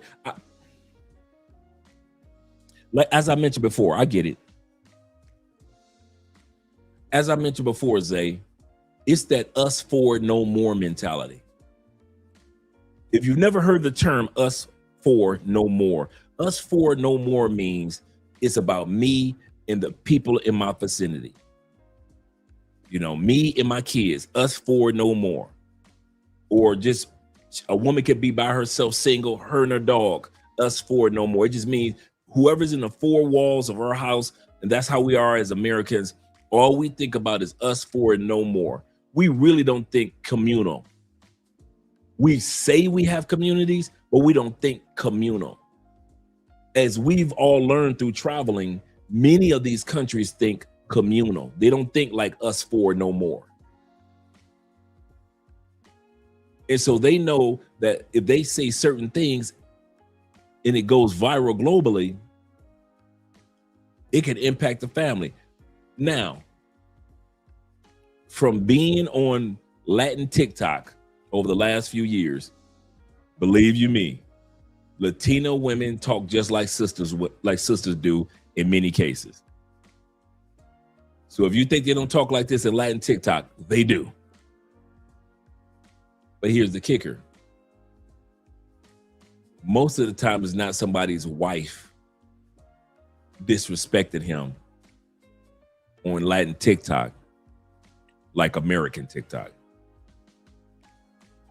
like Black TikTok. Just so disrespectful. This is just blatant. I don't care. And she's making video after video after video about it. That's the crazy part. Let's continue on, gentlemen. Ursula, down dog, man hating bitch. If you want to be happily married, I don't know what to tell you. That's all I got. Like, I'm at home, unpacking a Costco haul, doing nothing really. So that's my little advice to you. And again, this part right here tells you everything you need to know about her mindset. She's telling women to hate men, be meaner. That's not a joke. And I want the Black community to understand that. This is not a joke. That's how she actually thinks, and that's how she's teaching other women. What I'm about to say is probably going to hurt a few men's feelings, and that's okay. That's all right. They're all right. When I was a kid, my dad used to say, grown men don't dance. When I would ask him why he doesn't dance, like at parties and stuff, he said, I never learned how to dance. I was too busy working. I think that same thing applies to social media. That's the stupidest shit that you ever hear. Grown men don't dance. When do we learn to dance, gentlemen? Let's say that the scenario of grown men don't dance. Let's say that's true. Grown, responsible men don't dance. Let's say that's true. She said her dad never learned to dance. In the Black community, when did we start dancing? 5, 7, 3, 9, 12. We were dancing 15, 19, right? Long before grown man years, in other words, right? So that theory that her dad never danced because out he was so busy making money, what, at 7? 9? 13. Your dad ain't learned to dance because his ass just didn't learn to dance. In the Black community, he had plenty of opportunity to learn, but he just didn't. But to sit up there and talk about some grown men don't, get the fuck out of here. Okay. Damn near every James Bond movie, every Mission Impossible movie, they're always on the ballroom scene for the spy, isn't it? They're in Morocco at the ballroom. And what is James Bond doing with the bitch? Dancing. Ballroom dancing. What did all the emperors and rulers of Europe do?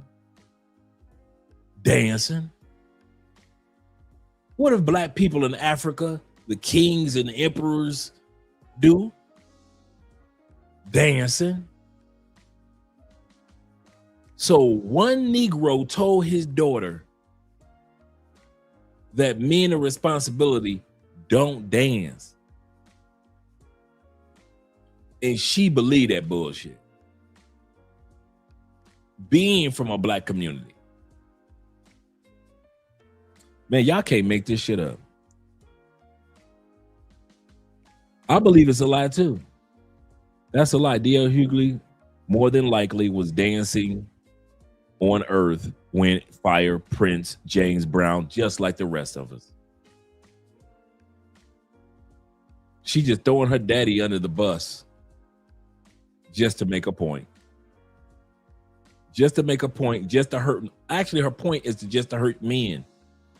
That's how hurt this woman is. A married woman that just said on her other video we just watched, most married women she know hate men. She just said in the other video we just watched that the ladies hold their men's balls, control the men. And then she just came back on this video right here and said, this video is going to hurt some men. My daddy said. I told you I'm bringing receipts tonight. Men who are gainfully employed are not in women's comments writing weird shit. Like, I feel sorry for your husband. My wife would never. You don't have a wife. You work at Metro PC. You don't even. You see how these women do? Man, thank God for Kevin Samuels. Thank God.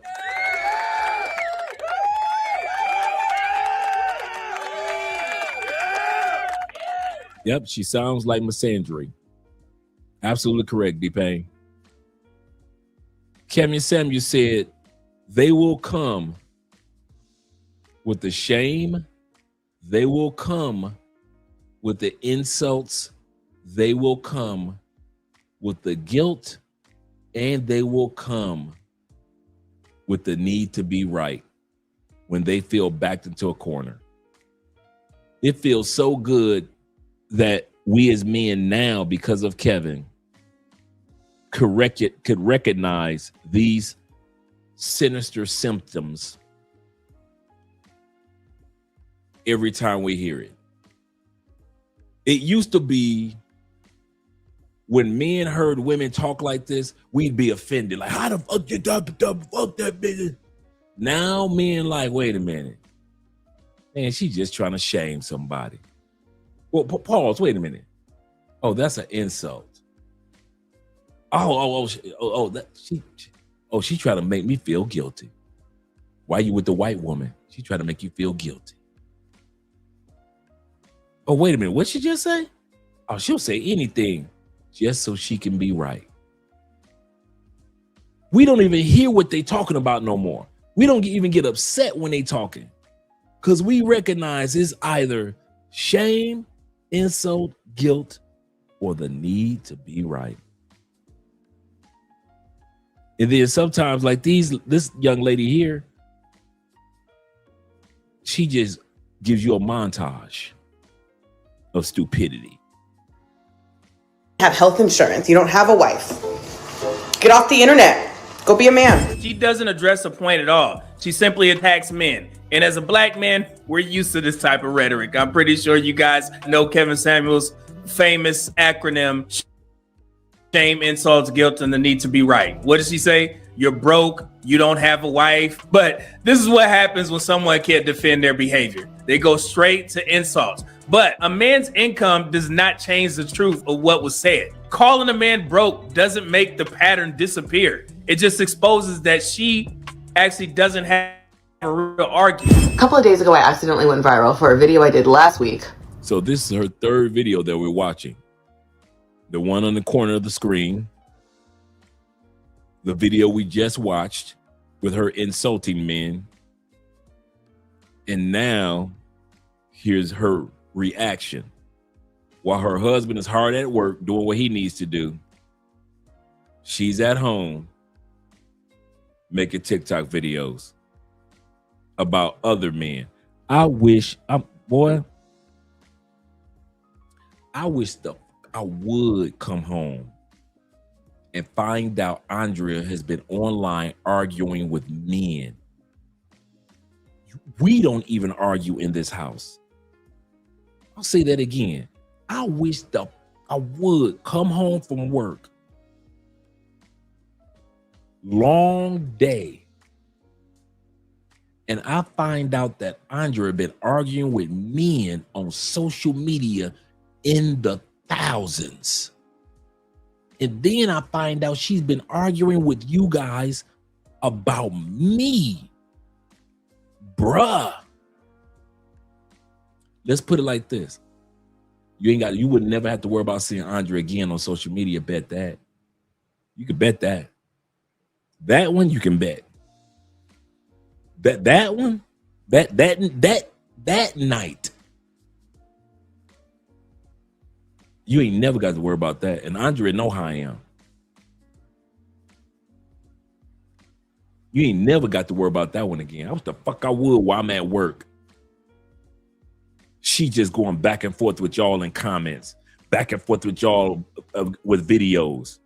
Y'all say something, she says, this is supposed to be my wife. Focused on me. You supposed to have your ass doing something for us as a family. Don't the kids got homework to do? Ain't you supposed to be doing homework? Don't you got some cleaning to do? Cooking to do? Don't something around the house need to be cleaned? You said you took one Costco trip, take another one, damn it. I wish the hell I would find out that your ass was on social media cat-catting and arguing with men, especially if we are a household that we don't argue. That's one of the reasons why you won't see me on too many panels with women on there. Because, and I mean this, because to see me go back and forth with women that ain't my wife, in the volume gets higher, and me and my wife don't argue, I'll be thinking to myself like, bitch, I ain't arguing with my wife in 3 years. How the fuck I'm arguing with you in 3 minutes? That's one of the number one reasons why I do not do panels, especially if there's ladies on there that can't control their emotions. Not all women, not all panels. But if I go on a panel and I see that they all off base with the subject matter and the main topic is this and they are over there talking, I'm out. I'm not about to argue with a woman that ain't even my wife and we don't argue. This is so messed up. Shout out to my brother Rico in the building, as well as my brother IMF. He says this, West Coast Keisha, whenever they never look straight at the camera. That's true. Their eyes always look up as if to look down on the people they are talking about. True Keisha sociopath or sociopath. Female I don't know who, Patrick Bateman. Just sad, man. Just sad. Shout out to J. Cool in the building. He said, that's the sisters for you. I couldn't have put it any better than that, brother. I couldn't have put it any better than that. You guys are 1000% correct. Let's continue on, gentlemen. Telling women to marry a nerd. I also made the cardinal mistake of admitting to having sex before I met my husband. No, bitch. That fell on my face. I didn't mean to call her a bitch, but hey, bitch, you don't care nothing about your husband? Why should we? No. I made the cardinal mistake of saying that I had sex before marriage. Ain't nobody tripping on you having sex before marriage. You know, see, this is what gets me about these women back in the States. They love playing stupid because they are stupid. They love to play stupid because they are stupid. This chick sat up here and said, I made the carnal mistake of saying I had sex before marriage. No, bitch. We talking about who you had sex with, who you let run through you, who you said let run through you. We already looked at her in the comments. For you guys that weren't here, we looked at her reactions in her comments. She said that having sex with the dude with the tube tops and the flip flops, not the tube top, but the tube socks and the flip flops. She said that it was fun. She wrote that in her comments, in her own comment section. We just looked at it. So it's not about her having sex. Everybody's had sex before marriage for the most part in the United States. It's who you've had sex with. The fact that these guys didn't have to go the extra mile to have sex with you. And then you married the simp after you got ran through and your hair pulled. Can you imagine how many times the thug dude was pulling the hair, pulling them curls from the back? Making her cry and scream at the same time. Making her cry and scream at the same time. Her nerd dude ain't make her cry and scream no more. She ain't screaming no more for that nerd dude.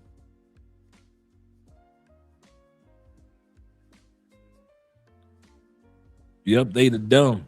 This is dumb. This is stupid. They ain't dumb, but they stupid. Absolutely correct. Let's continue on, gentlemen. I'm guilty of the exact same thing their mother is, having sex. I'm not guilty. That bitch is lying. Of having sex with a dumbass. That's. Wait a minute. So you telling me that the dudes that you had sex with were smart dudes in Adidas dirty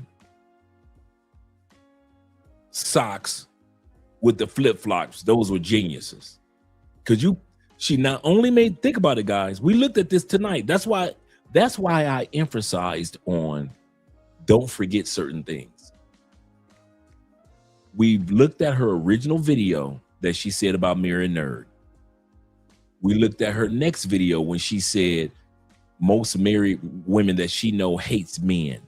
Married women that she knows, including herself, hates men.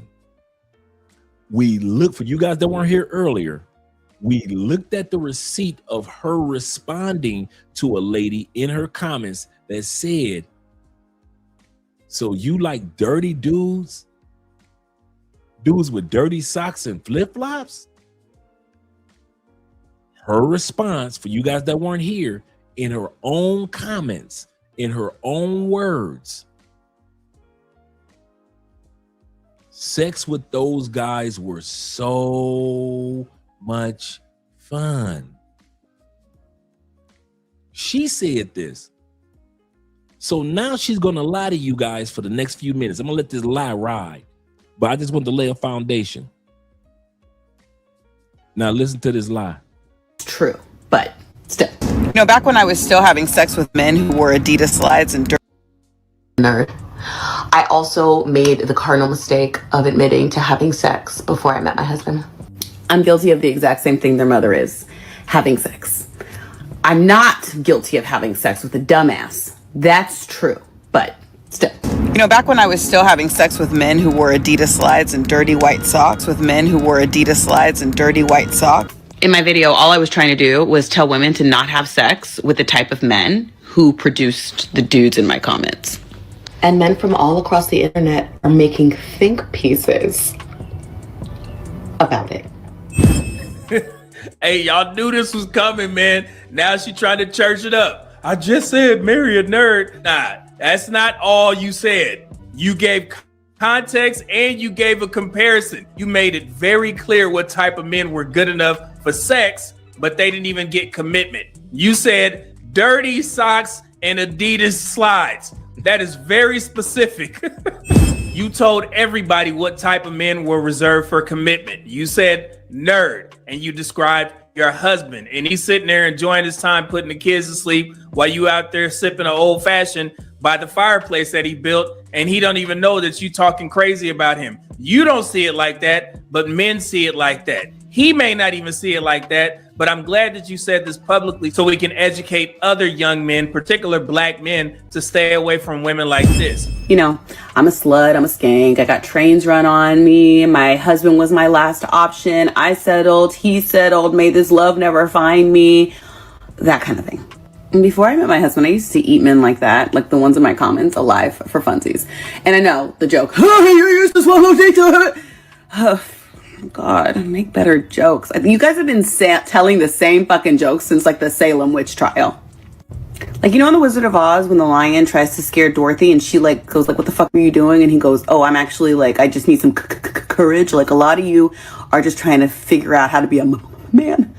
And that's how it comes through. Like, you are really that mad that you took time out from your job at Publix to do a 45-second think piece on a married woman talking to other women? I don't see the masculinity. Oh, here we shame. Once again, insults, guilt, need to be right. These women are so predictable now. Now that you have the boxes to put them in when they're talking, you could just see it. Oh, that's shame. Oh, that's an insult. Oh, she wants me to feel guilty. Oh, she just talking because she need to be right. You could just see it. And the only reason why, absolutely. Good call, Esco. Absolutely correct. She triggered. That's why she's making these videos back to back to back. If this woman did not care about what men had to say, she would have moved on to the next topic. She would not be talking now. She'd have gone to the next topic by now. But because she is triggered, she's going to keep on making videos. Absolutely correct.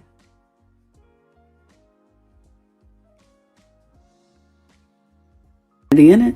A lot of you glitch when you hear that a woman has had sex before she met you because you know that you could never measure up in real life. All that practice you've had in your room in the dark with the flashlight, you know the thing with the vagina on the end, but it looks like a nightlight.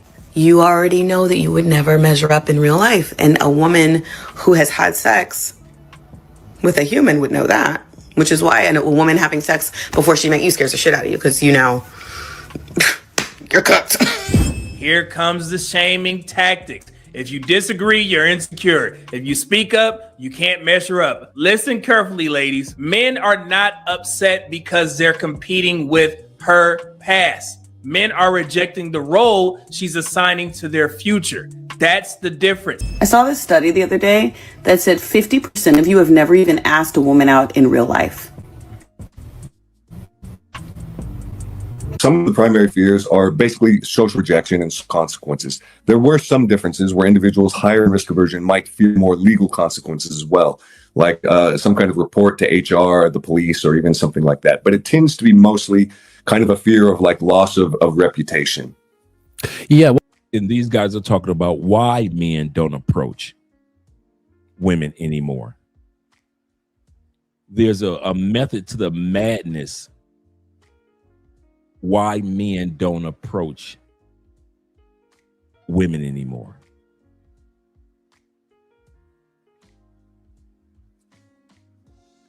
Well, I suppose, we have a basis for this ancestrally that... Guys, 50% of you have never even grown the cajones it requires to walk your little ass across the street and ask a woman you think is attractive for her number. And you're in my comments trying to flame me for dating 10 years ago. Oh, she's saying that it was baby. Years ago. It's giving you're a virgin who can't rise. I used the euphemism. Look it up. She's not using euphemisms. Euphemism is a term. Okay. Instead of calling somebody a hoe, we call them 304. That's a euphemism. Instead of calling somebody desperate, we call them a simp. That's a euphemism. Euphemism means taking a term that might seem harsher if you say it direct to them, like saying hoe, and toning it down by saying 304. That's a euphemism. When she did that video, she didn't tone down that she was getting smashed by dudes with dirty socks and flip-flops, did she? She didn't tone it down. So for her to sit back and say, I was just using a euphemism, it wasn't really me having sex out there. But let's talk about what she was talking about. Let's add this to the screen. We're going to take this down for a second. Let's talk about what she was talking about. Y'all know me. I like some good old-fashioned receipts anyway. Let's blow this up for a second. I want you guys to see this anyway.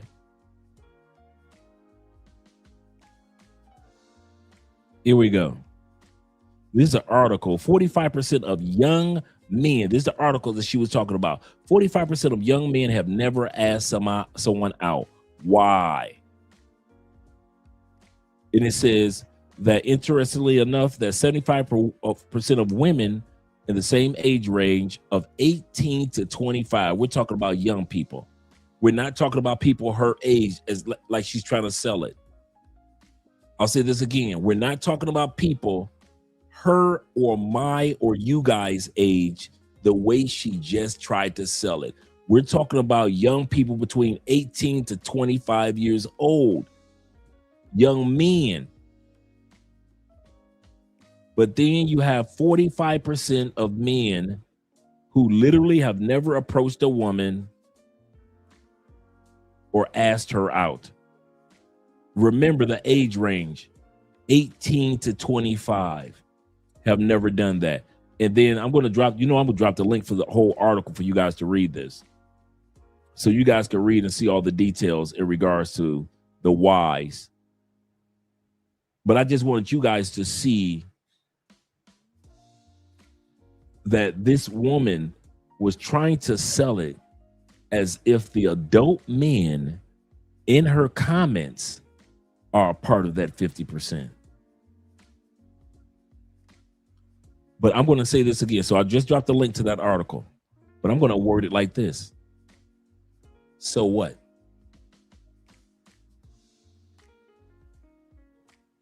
So what 50% of younger men and a lot of older men aren't wasting their time anymore? So what? 50% of y'all at home. So what? So what? Don't, guys, remember I said shame, insults, guilt need to be right? Remember Kevin said that? Did she not try to use statistics to shame you? Make you feel guilty for not walking up to women? Made it seem like it was an insult because she needed to be right?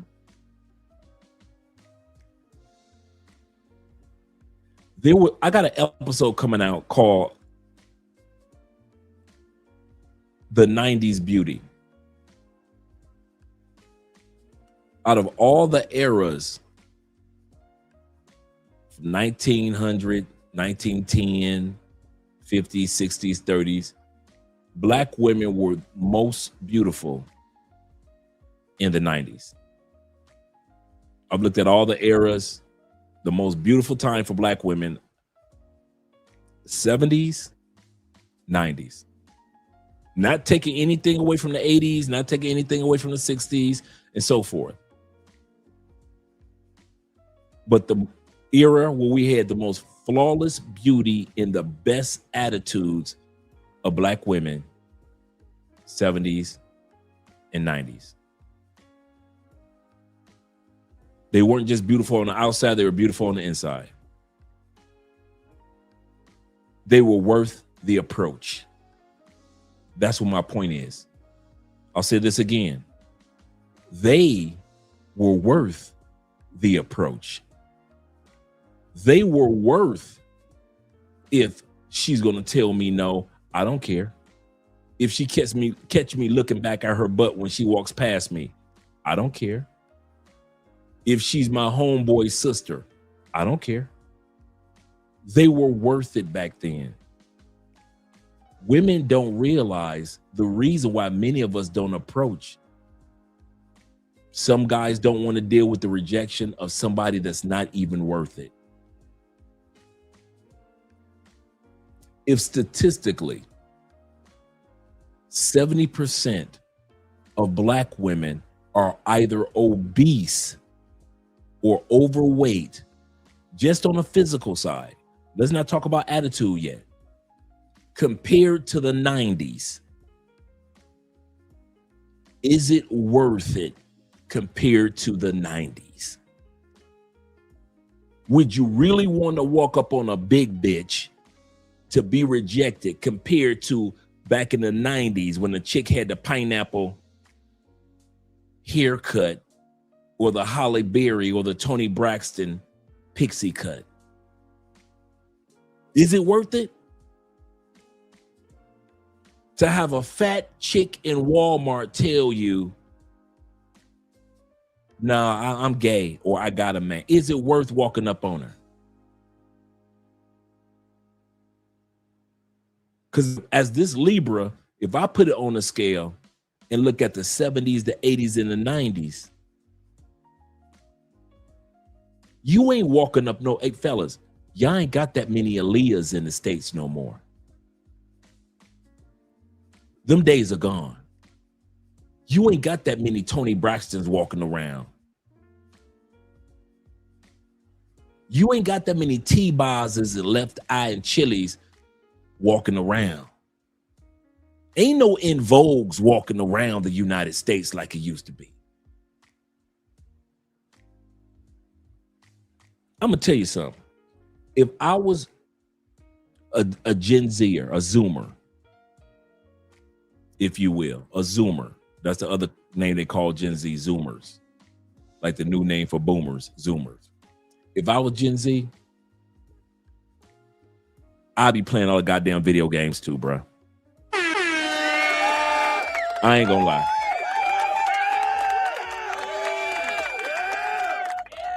I'd be like Austin Holloman. I have my passport too. I ain't gonna even lie. In my early 20s, I'd be like Austin out there making a few mistakes, but then eventually I'm gonna be like Austin and get it right. I ain't gonna even lie. I won't even lie. Ain't no way in hell I'm gonna be in a country full of fat ass sisters and you mad at me because I don't walk up on y'all.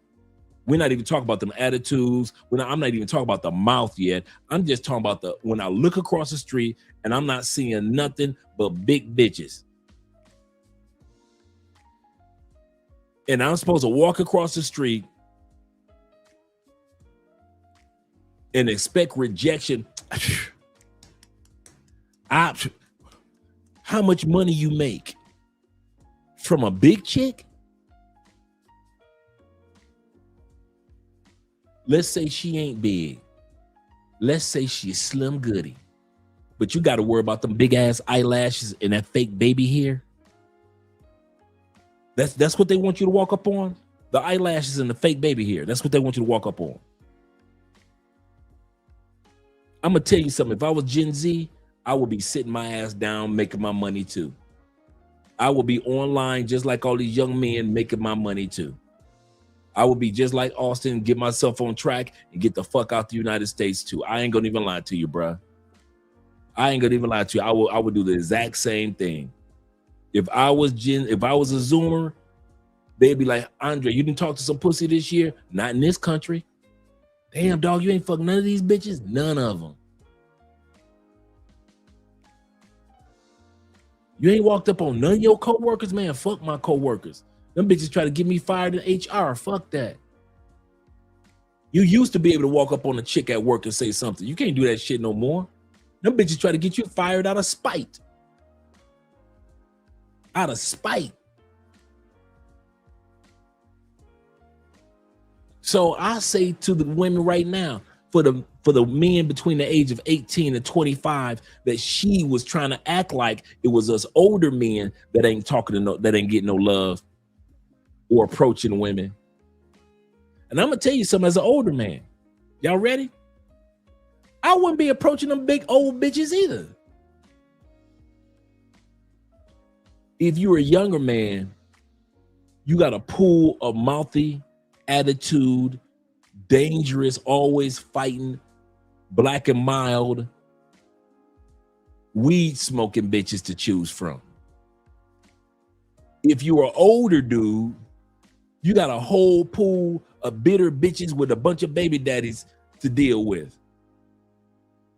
Man, even if I was still in the States, I mean this from the bottom of my heart, I would just focus on my money, probably find one bitch, two bitches to fuck, come over to my house every once in a while, bitch. And that's it. I ain't asking no, fuck getting married, fuck no serious relationship, fuck dating. I don't give a fuck about none of that. I'll be busy stacking my money. I'll be watching my anime, Afro Samurai reruns and shit, old school Kung Fu. I'll be volunteering in the community to do this, volunteering to do that. But man, burning my time, even my gas for what y'all got, and y'all got to deal with in the States. If I was in the States, I wouldn't holler at none of them old bitches, and I would not holler at none of them fat, ignorant ass young chicks either. I don't blame men for not talking to them bitches. Andre, when was the last time you walked up on a chick? I would have been like, shit, last year? If I bullshit you not, if I was a dude in the States, and I mean this from the bottom of my heart, if I lived in that ragged ass country with them ragged ass bitches, I would not walk up on nobody either. I'd be a part of that 30%. I'd be a part of that 50%, that 45% with pride. And the only time I walk up on a chick, if I'm using my passport. We got some baddies in America. They ain't worth it. The juice ain't worth the squeeze anymore. Even the ones that look good, the juice ain't worth the squeeze. Why? Because that same bad motherfucker that's making six figures is getting fucked by dudes in dirty socks and flip-flops. And since you are not a dirty socks and flip-flops type dude, they expect you to take them to the motherfucking Ruth Chris. Man, I'll be sitting back stacking my money, investing in shit, and watching Trump on TV make a goddamn fool of himself. That's what I'll be doing. I'll be doing my fantasy football, fantasy basketball, fantasy baseball. Motherfucker, I put a puzzle together. I give me a 1,000,000-piece puzzle and put it together before I deal with them ragged ass women that y'all got in the United States. Be like, Dre, what you doing, dawg? I'm putting together a 1,000,000-piece puzzle. By the time I get done, that'll be the next time I holler at one of them ragged ass hoes in the United States. Every time I see y'all get married to one, I'll be thinking to myself, sucker. Why? Because you got a 60% chance that within 5 years in the United States, because the average marriage in the United States lasts between 3 to 5 years. The average marriage, 3 to 5 years, not 15 years, not 25 years. The average marriage in the United States lasts between 3 to 5 years, not even up to 7. So in that 3 to 5 years, she gonna plot and take your shit. So every time I see y'all jump the broom, I be like looking at y'all like some fucking suckers. This is not the United States that I had when I was living there, when my mom was alive, when our uncles was there. This new generation of 18-year-olds and 25-year-olds got to deal with them crazy ass women that's on social media, that's running into liquor stores, stealing all the liquor and running out. These young men at 18 to 25 in the United States got to deal with the women that's in Houston, in Atlanta, and other cities that HIV and all type of STDs are at a record number. You want your 18-year-old son to walk up to these old nasty heifers? Ain't no fucking way. If I'm walking through this, bruh, if I was 18 years old and I was a virgin, and I mean this from the bottom of my heart, I don't care if I was a 25-year-old virgin. I will be walking through the United States like motherfucking John Travolta in Saturday Night Fever with a white suit on, cool than a motherfucker. While the rest of y'all get diseases and be the 5th baby daddy. Can't no bitch say she got me. I'll be stacking my money and I give my virginity away once I leave the country. Ain't no fucking way. Ain't no way. Can't none of y'all convince me. None of y'all convince me about how the world of the United States is looking right now, black or white. Can't none of y'all convince me that it's worth getting married in a country where you know your ass got a, I don't care what culture you are, you got a 60% chance that bitch gonna leave you and take your shit. It's just as many white dudes that's crying over their kids being taken as it is black dudes and Latin dudes and Asian dudes in the United States crying about their kids being taken. Ain't none of y'all safe in that motherfucker. I don't know why y'all try to pretend like not my marriage, motherfucker, please. And do not forget, all you dudes that made it past 7 years, 36% of all divorces that take place in the United States are over the age of 50. So that bitch just hanging around on your ass until you pay the house off, the 2 cars off, pay for the kids' college, get them kids out, and as soon as them kids leave that house, she is filing for divorce and getting half of whatever your ass done saved up over the last 30 years of marrying her or 15 years of being married to her. So don't think because your ass done got old and she done got old with your ass, she won't divorce you. That 36% is a large amount, ain't it? 36% of all divorces in the United States is all y'all asses that's over 50. Your wife over 50, your ass over 50, and she is leaving your ass. That's why I'm so glad I'm not in that raggedy ass motherfucker. And if I was still there, I wouldn't holler at nobody either. If I was a younger man or older man. So once again, where's the fucking shame? Where's the shame? The only reason y'all fuck with women in the United States, can I be real? Because y'all get horny. Y'all don't fuck with women in the United States because of their personality. Because they spend money with you and on you. Not as a norm. Because they know how to be faithful. Not anymore. Because they're disease free. Not anymore. Y'all fuck with women in the United States because of geographical convenience. She's in the same state, in the same city, and she doesn't stay no more than 15, 20 miles, maybe a half an hour away. I can drive to her house and I can fuck her. If you had to fly to get to an American woman, y'all know y'all motherfuckers would not get on that plane. If you lived in another country and you had a visa and all you had to do was get on a plane and you can get to that same coochie that you fucking that's down the street from your house, I bet your ass wouldn't get on that plane and fly to get that pussy. The only reason y'all sitting up there fucking them American women is because of geographical convenience. And can't none of y'all tell me otherwise. I love my wife. Would your ass have flown to another country for your wife? All you Negroes that's been married 10 years, would you have flown from another country to meet your wife? Fuck no. You would have flown from Europe, from UK to meet your wife in America. Fuck no, you wouldn't have flown from Mexico. You wouldn't have flown from fucking Canada to meet her ass. The only reason y'all met y'all wives is because of geographical convenience. She was a co-worker. She was your co-worker's sister. Y'all was in the same church. Y'all went to the same height. Convenience. But as much as you love your wife, see, I flew back and forth for mine. Ronan Travelers, his girl. Aaron Passport Bros, he's in this country, that country, but he had his girl in the Philippines. I mean, in Thailand, shout out to them. A lot of us put some miles in for the woman that we in love with. Ain't nobody putting no miles in for them fucking American women. I don't care what race. Ain't nobody flying to fucking America for them chicks. Nobody.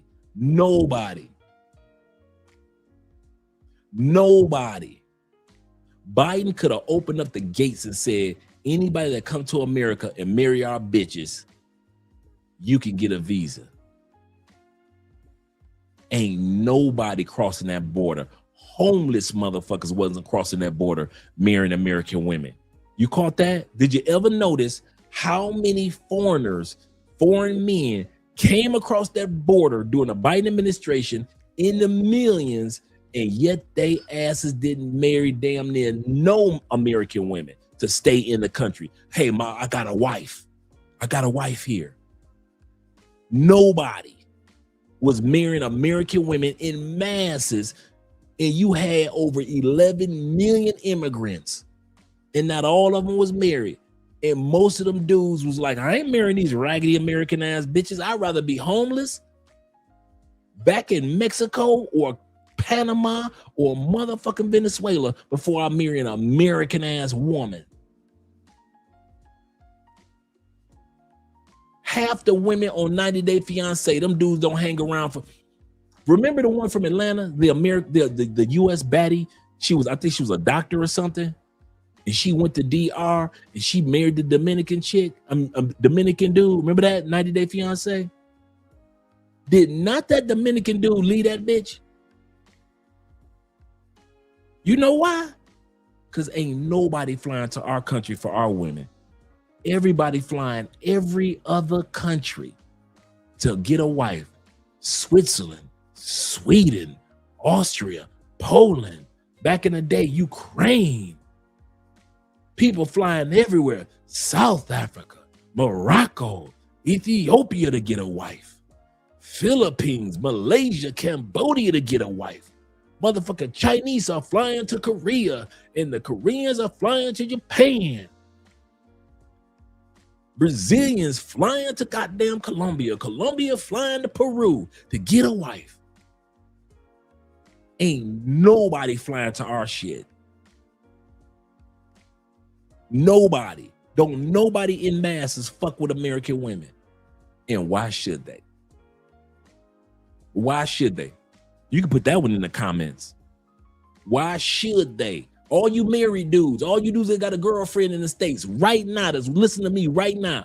Why the fuck should a foreigner get on a plane to marry or date the women in your country, America, that if your ass had to fly to get with your wife that you got today or your girlfriend that you have today, your ass wouldn't have got on the plane. So why should a foreign dude do it? Put that in the comments. I dare you. I want to hear this one. Your ass wouldn't have flew to get your wife. How long you been married? 7 years? If your ass had to fly to get the wife that you've been married to for 7 years, you wouldn't have got on the goddamn plane if the ticket was free. You wouldn't have got on the plane if the ticket was free.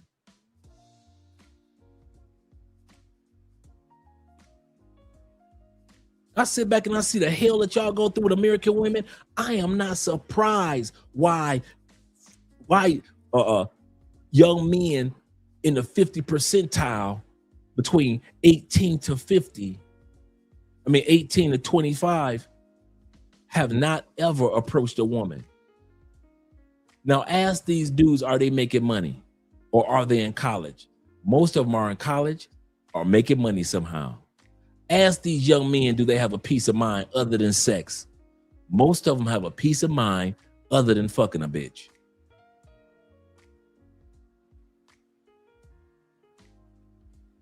These young men have said, I am not Generation X and I'm not a baby boomer. I'm not going to just be dealing with my generation just because I got to deal with my generation. The generation of us Zoomers, our women are trash.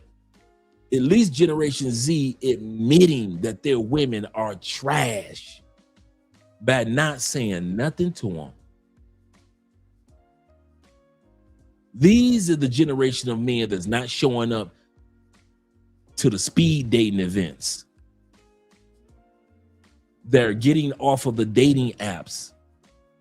You 25, you should be on the dating apps, shouldn't you? These men ain't showing up to the dating apps no more. Fuck them dating apps. Fuck them speed datings. No, I ain't asking nobody to no prom. Fuck that. And they still living life. They still living life. Let's see if Alchemist got an answer for him. What you got to say, Alchemist? He said, let's help him out real quick. Got the answer. For real, fuck them, pop the balloons.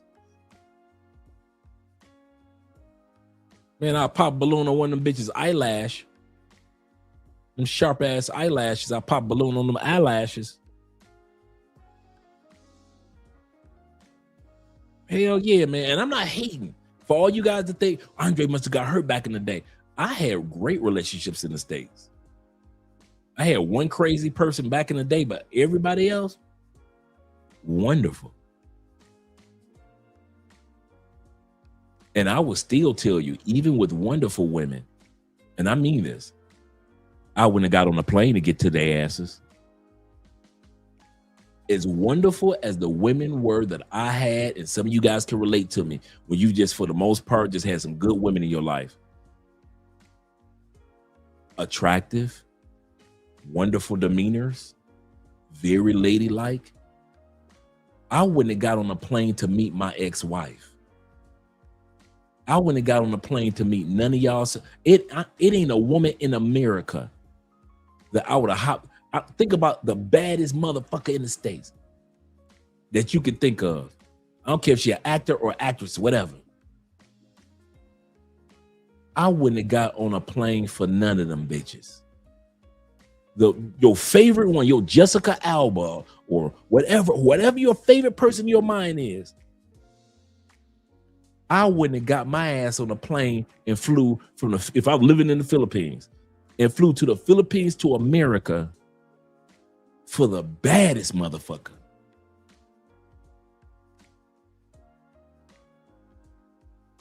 Too many strings come along with that, player. So for all you dudes that want to get married in the United States, you ain't going nowhere, you a bigger man than me. Ain't no fucking way. Ain't no fucking way. And I mean that one. Ain't no fucking way I get married in the United States. Not this level. And this is why these young men and older men are just keeping to themselves. So while this sister tried to mock men for keeping to themselves, men going through a loneliness epidemic. Hey, fellas, you wonder why? I'm going to tell you something. If I didn't have my own life prior to leaving the United States, I'd probably be going through loneliness too, because ain't none of them bitches worth it. I'm going to say that again. I'd probably be going through loneliness too, because ain't none of them bitches worth it. They got y'all here. So I'm going to tell you a true story. True story. Shout out to this brother. I got a message from a good brother. Did a consultation with him. He came out to Colombia. Was out here for quite a while. Had a great time, right? He sent me a message yesterday. This is how fucked up American women can have men. He said, Andre, I'm heading back to the States. Being out here in the world, I can't do it. Women look at me like I'm ugly, like I'm not attractive. So I'm going to go back to the States and just be with just regular American women. Thank you for everything. And if I have any questions or anything, I'll reach out to you. This brother was nowhere near ugly. Nowhere near the word ugly. He didn't have like one giant nostril. I'm talking, this brother was nowhere near the word. When you see, if I showed you this brother, nothing about him says ugly. Good dude. But because the women in America have fucked his head up so much with their egos and they weave. He's just a soft-spoken type of dude. And I'm talking about like shy dude. He's kind of like my Uncle Jeffrey. One of them cool, quiet type dudes, or kind of like Zay. Zay kind of like one of them cool, quiet dudes. They don't say much. Like I said, in my family, everybody's laid back but me. I'm the big mouth dude in the family, right? Everybody else laid back, them cool dudes like Zay, my Uncle Jeffrey, and T-Mac, another one of them kind of like laid back type of brothers. Will.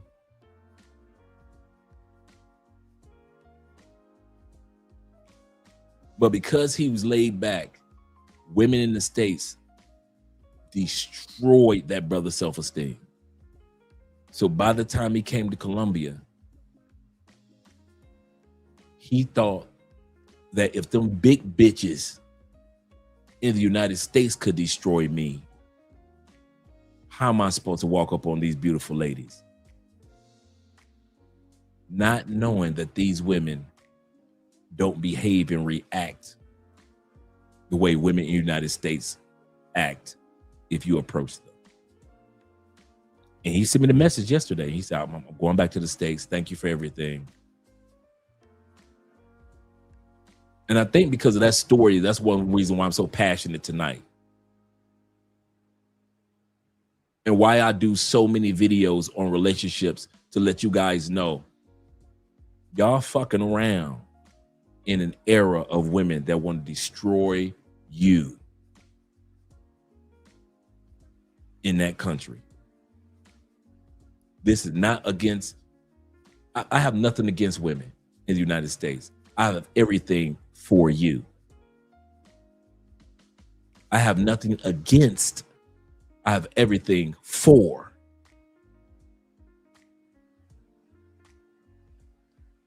You ain't never seen a video come out talking about the passport bros going through a loneliness epidemic, have you? You ain't never seen the video where they say Blue Book gentlemen are not approaching, 50% of Blue Book gentlemen don't approach women. They just got passports and they don't go approach women when they get to the country. Do you have any videos on that? None of that. So most of us that leave the United States, the door is open for us. But I'm here to tell you, y'all keep fucking around with the women in the United States you want to. And I mean this from the bottom of my heart. They have a game plan to have your brain so fucked up that some of y'all gonna come out here to these good women. And this is the funny part. He's not the first. It just hit me. He's not the first brother to say that. About 6 months ago, we had a TikTok video of a brother that said, I came to Medellin. He was on a panel. He said he went to the Philippines. He said that woman was cooking for me, taking care of me, giving me massages. He said I had to leave. It was a brother on a panel because I wasn't used to that. And so I came back to America. Some of y'all gonna come back to the United States because them women have fucked y'all heads up so much that you won't even be able to enjoy when God is blessing you because you don't remember the last time you were blessed in such a way by a woman. And these are the reasons why I come across so passionate. Because these stories are going to become more and more and more frequent. A lot of y'all gonna take your ass, gonna run your ass right back home to the States. And you rather deal with some fat bitches talking dirty to you than some beautiful Asian women spoiling you because you ain't used to that. Because you ain't used to that. My man Ishmael said this. He said, no one wants to approach musty red stunt double. For real. That's serious. Pharrell says this. Pharaoh. Ishmael says this. He said, I quote James. The kitchen or the bedroom, Florida. The kitchen or the bedroom. I remember that episode. D-Pay said, he said, man, I bet she's annoying to be around in real life. And yes, that is that misandry showing up. Yes, that is. That just was so disappointing when that brother said that. Yep, that's Stockholm syndrome. I mean, this brother, I mean, when I say there was nothing about this brother that was unattractive, nothing. That part that blew me away.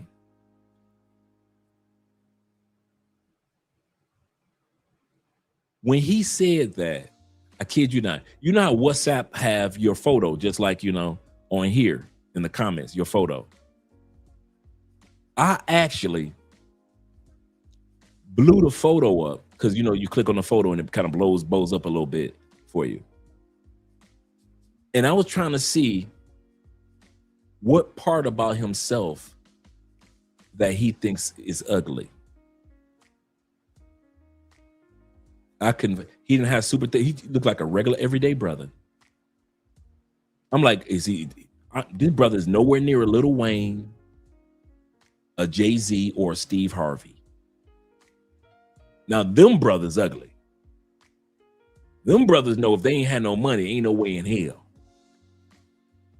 Steve might get away with it because he's taller, and Jay-Z are taller. But other than that, them some ugly motherfuckers. Lil Wayne, Jay-Z, Steve Harvey. Now, if you look like that, I can see you might scamper your ass back to the States. This brother was no face clean, smooth, no acne, no nothing. I know what the hell he was talking about. But I did know this. Women in the United States had fucked him up so much that he wasn't comfortable with approaching and enjoying women here in Colombia.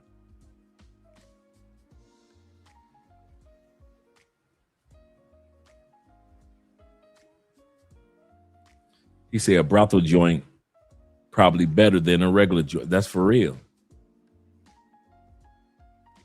Shout out to my brother Zero, my neighbor in Cali, and your rent is due 22.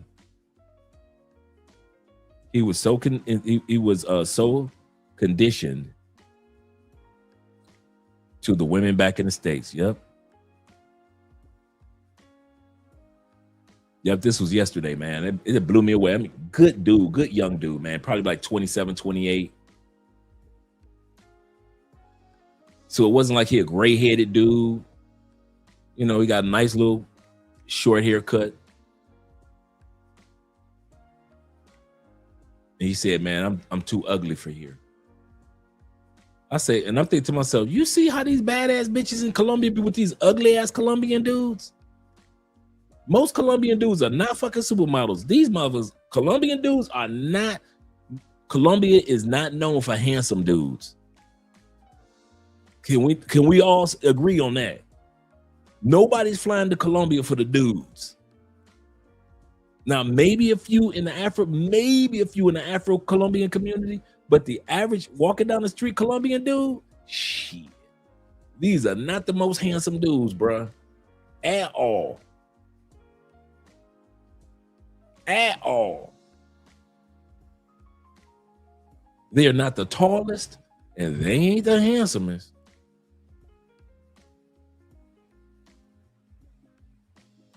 Why you think everywhere we go as American dudes, their little girlfriend that be with them always glancing to see us? We in the mall sitting there minding our own business. What happens? The Colombian dude can be walking with his girlfriend holding hands, and she'll glance and look back at us. You know why? Because them Colombian dudes ain't the most handsome cats. They got some, but not they ain't the most handsome dudes. I see you laughing, Zero, because you know I'm telling the truth. You know I'm telling the truth. But yeah, man. Sad story, man. Sad story. I hope everything works out for him back in the States. I really do.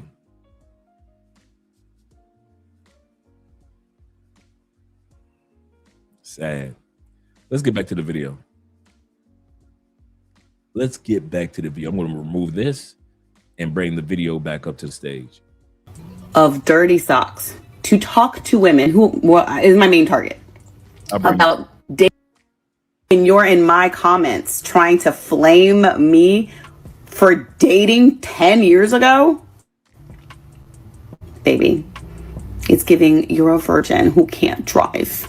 I use the euphemism, look it up, of dirty socks to talk to women who is my main target about dating the type of men that ultimately don't align with you long term. Now, the men I dated were in like law school, med school, like, you know, working at Goldman Sachs and stuff like that. So like When I was still having sex, the men I dated, men who wore Adidas slides and dirty white socks, the ass across the street and ask a woman you think is attractive for her number, and you're in my comments trying to flame me for dating 10 years ago. Baby, it's giving you're a virgin who can't drive. I use the euphemism, look it up, of dirty socks to talk to women who is my main target about dating the type of men that ultimately don't align with you long term. Now, the men I dated were in like law school, med school, like, you know, working at Goldman Sachs. I was a Christian. And they're all A couple years later, I just 50% of you have never even, the men I dated were in like law school, med school. Now, did she not say in her comment section, once again, that sex, she said this, she wrote this in the comments responding to another lady. We looked at it. She said, yeah, I know 8 o'clock is come and gone, right? With Trump. You said Armageddon is coming at 8 o'clock this evening. Okay, Trump. She said that she enjoyed the sex with the dirty socks and the flip-flops. She said that in the comment of her own video that she said when she was saying, I remember when I used to have sex with guys with dirty socks and Adidas flip-flops. Now she's trying to, in the words of Medium Man, she's trying to church it up, trying to clean it up.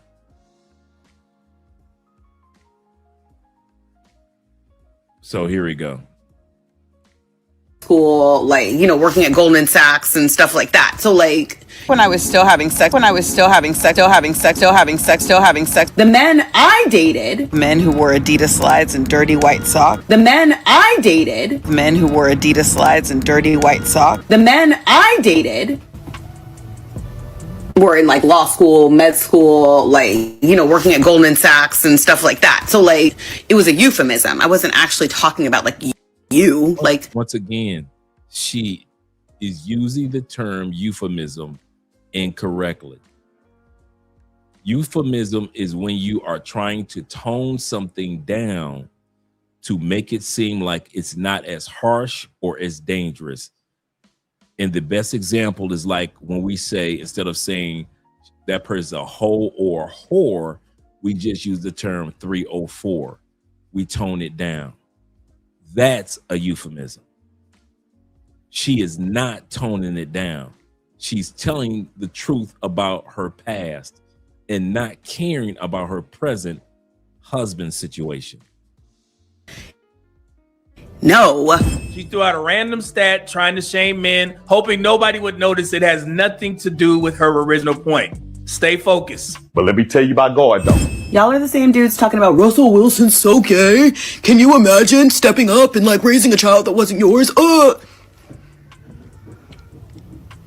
Before you shift at the Piggly Wiggly, the audacity.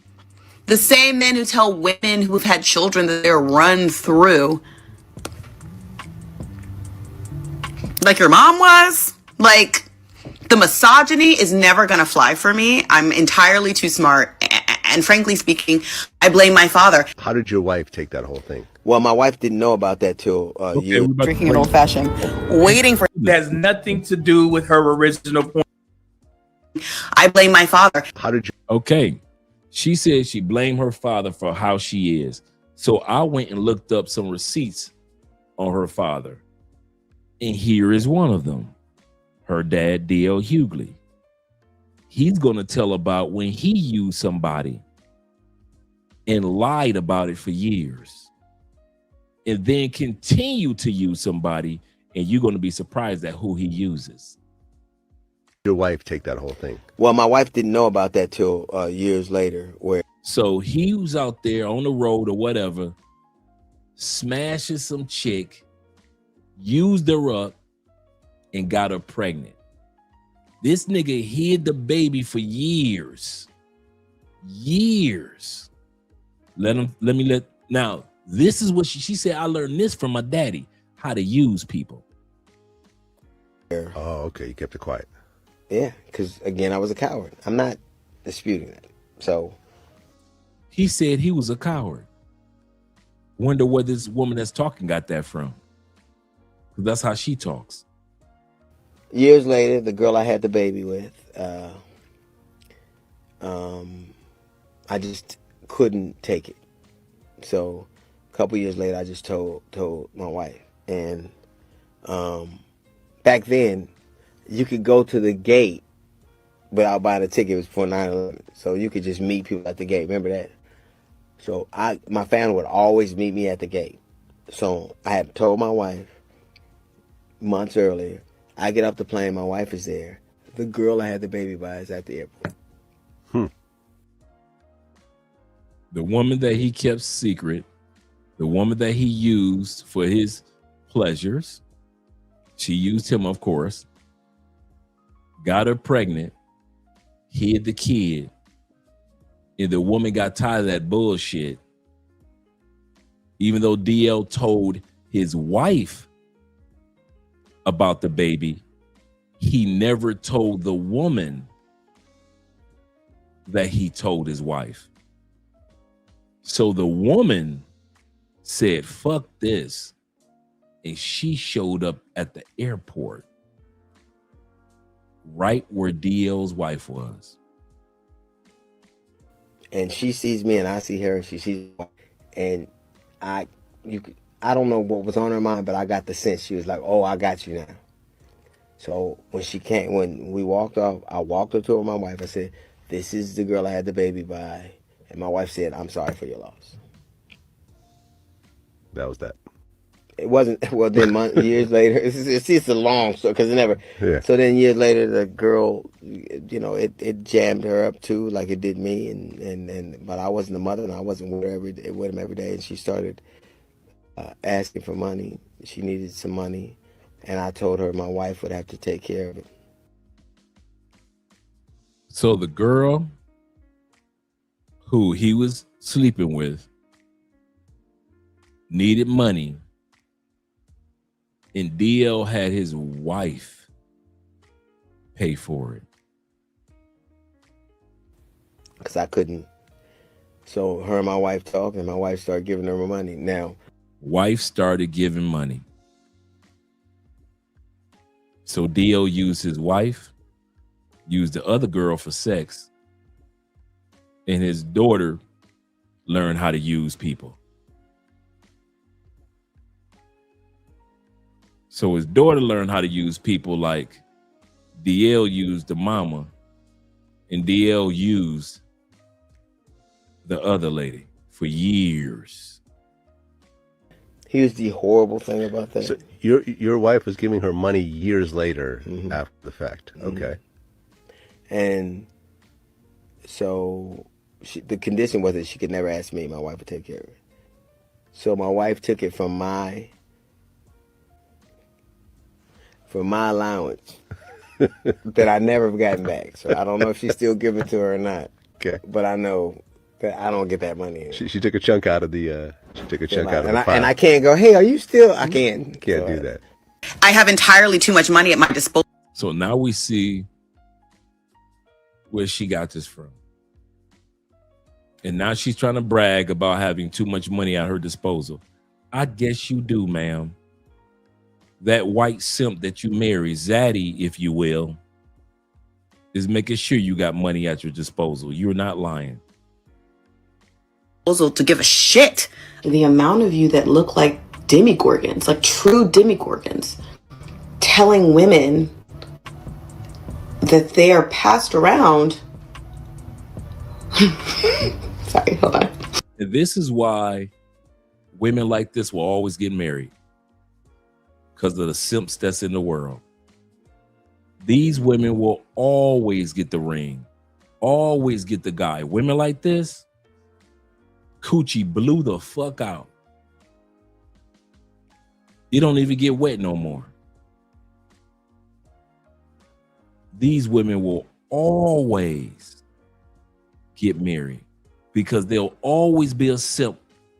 There'll always be a Russell Wilson. The Sierras of the world can have 15 babies. It don't matter if Sierra had 1 or 2. As long as there's a Russell Wilson in the motherfucking world that make men look bad, it'll always be a female like her with the ring and can get on social media and talk her talk, and her man will still look like a bitch.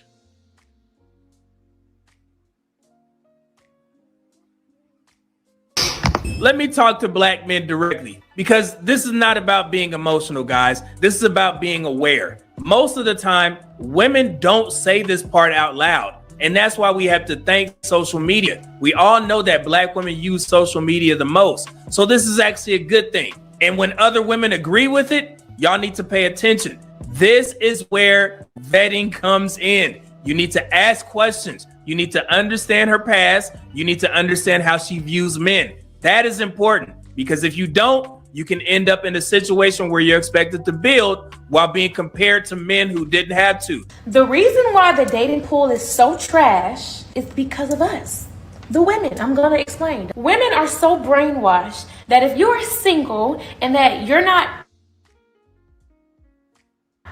committed or have a ring on your finger, that you could talk to whoever you want to talk to, you could date who you want to date, you can have sex with who you want to have sex with. We're brainwashed to think that. Listen, ladies, when I tell y'all, that's nasty. They got it for free, but you got to build houses and fireplaces and shit. In this video, we're going to look into the recent online chat. Now we're going to see women follow you guys to Afrotech.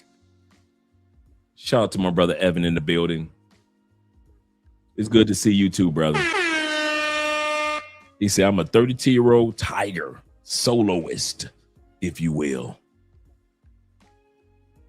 Being a player tiger is amazing journey. I think I might stay being a tiger forever. It's better to be the player than the simp. You can't beat that. Shout out to you, brother, with the $20 love. Shout out to LJ, the Southern Vegan, in the building as well. Oh yeah, Will Smith is like the Mount Rushmore of simps, along with Russell Wilson.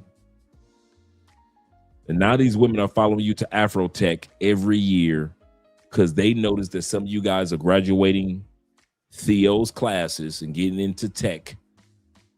And they see the paychecks that you guys get. And now women who aren't even in tech are following you guys to the Afrotech convention. And come to find out that these ladies are getting smashed in Afrotech. About black women going out to the Afrotech conference that was held in Houston earlier this year. But apparently the talk is that these women are going out there only seeking 6-figure men to make them rich stay-at-home wives. And there's nothing wrong with these women going after their relationship goals. But the bigger issue may be the black successful men at these conferences. They may not be looking for the same thing. You're not going to find your man at Afrotech because everyone just comes here and stares at each other. So come here for the jobs, come here for the networking, come here for the free drinks, but you don't come here thinking you're going to leave with a man. This is true, ladies. Not only will he have a 401k, but he might even have some tech stock. Don't miss out. Y'all better go to Afrotech. Boy, let me tell you something. You came to Afrotech to find husband. You are looking for nerds. You are looking for people that stare at their computer screen writing code every day. You are looking for people that their eyes have been looking at blue screen every day and night. And you are looking also for somebody with confidence of Arnold Schwarzenegger. Don't you know that people who sit down and write codes are introverted? Don't you know that when you sit down every day, Monday to Friday, and occasionally on Sunday, and you are writing JavaScript, don't you know that it will turn you into an introvert? You came to Afrotech to find husband. You are looking for Idris Elba that writes codes. If your dumbass came to Afrotech in Houston this weekend thinking you was finna find a husband, because that's what they said on TikTok, and you got love bombed and you slept with him, I'ma hold your hand and tell you you're an idiot. Listen, if Afrotech has taught me anything, it has taught me to stay in the gym. Because the competition, the ladies, everyone's so hard. You gotta stay in the gym, man. All them TikToks talking about whatever you do, just don't get fat, they are not lying. Well, how do we feel about women flying out to Afrotech with the purpose of looking for husbands? Because apparently the men are in on it. Men know that women are doing that. Oh yeah, they're aware. Oh no, I talked to some of the bros. They said, bro, it's whole apocalypse out here. You see what the guys are saying. The guys know, and they smashing them chicks out there. It's a whole apocalypse in Afrotech. Them dudes ain't marrying them chicks, but they will smash them in Afrotech. They think us nerd dudes are stupid. They think us tech dudes are stupid. So these guys, hey, when all you ladies come out to Afrotech, come on out, because we gonna smash you. You getting smashed by the nerd dude, by the tech dude. That's what these dudes are doing. Apparently the men are in on it. Men know that women are doing that.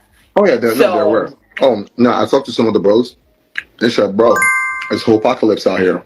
The effectiveness and the efficiency of these hunters is crazy. And they're just waiting for what's coming to them. Pick the economy, and it's looking good out here to be a tech guy. Like, if I'm saying I want to marry a cardiothoracic surgeon, I can't just go to a convention for cardiothoracic surgeons and be saying, oh, I'm a nurse, but I'm here for the conference. I'm gonna look crazy. And folks finding love at Afrotech. Listen, if you've been here long enough, I already told you. Y'all asked me, what dating app should you use to find love? I told you LinkedIn.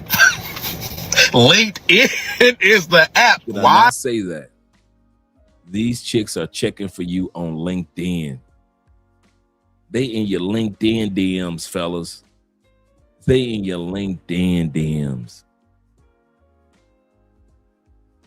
He said, I have been a nerd dude my whole life. I embrace the role. Yes, sir. So am I, brother. Shout out to us nerd dudes. Dude sounds hella. Yeah, I know, right?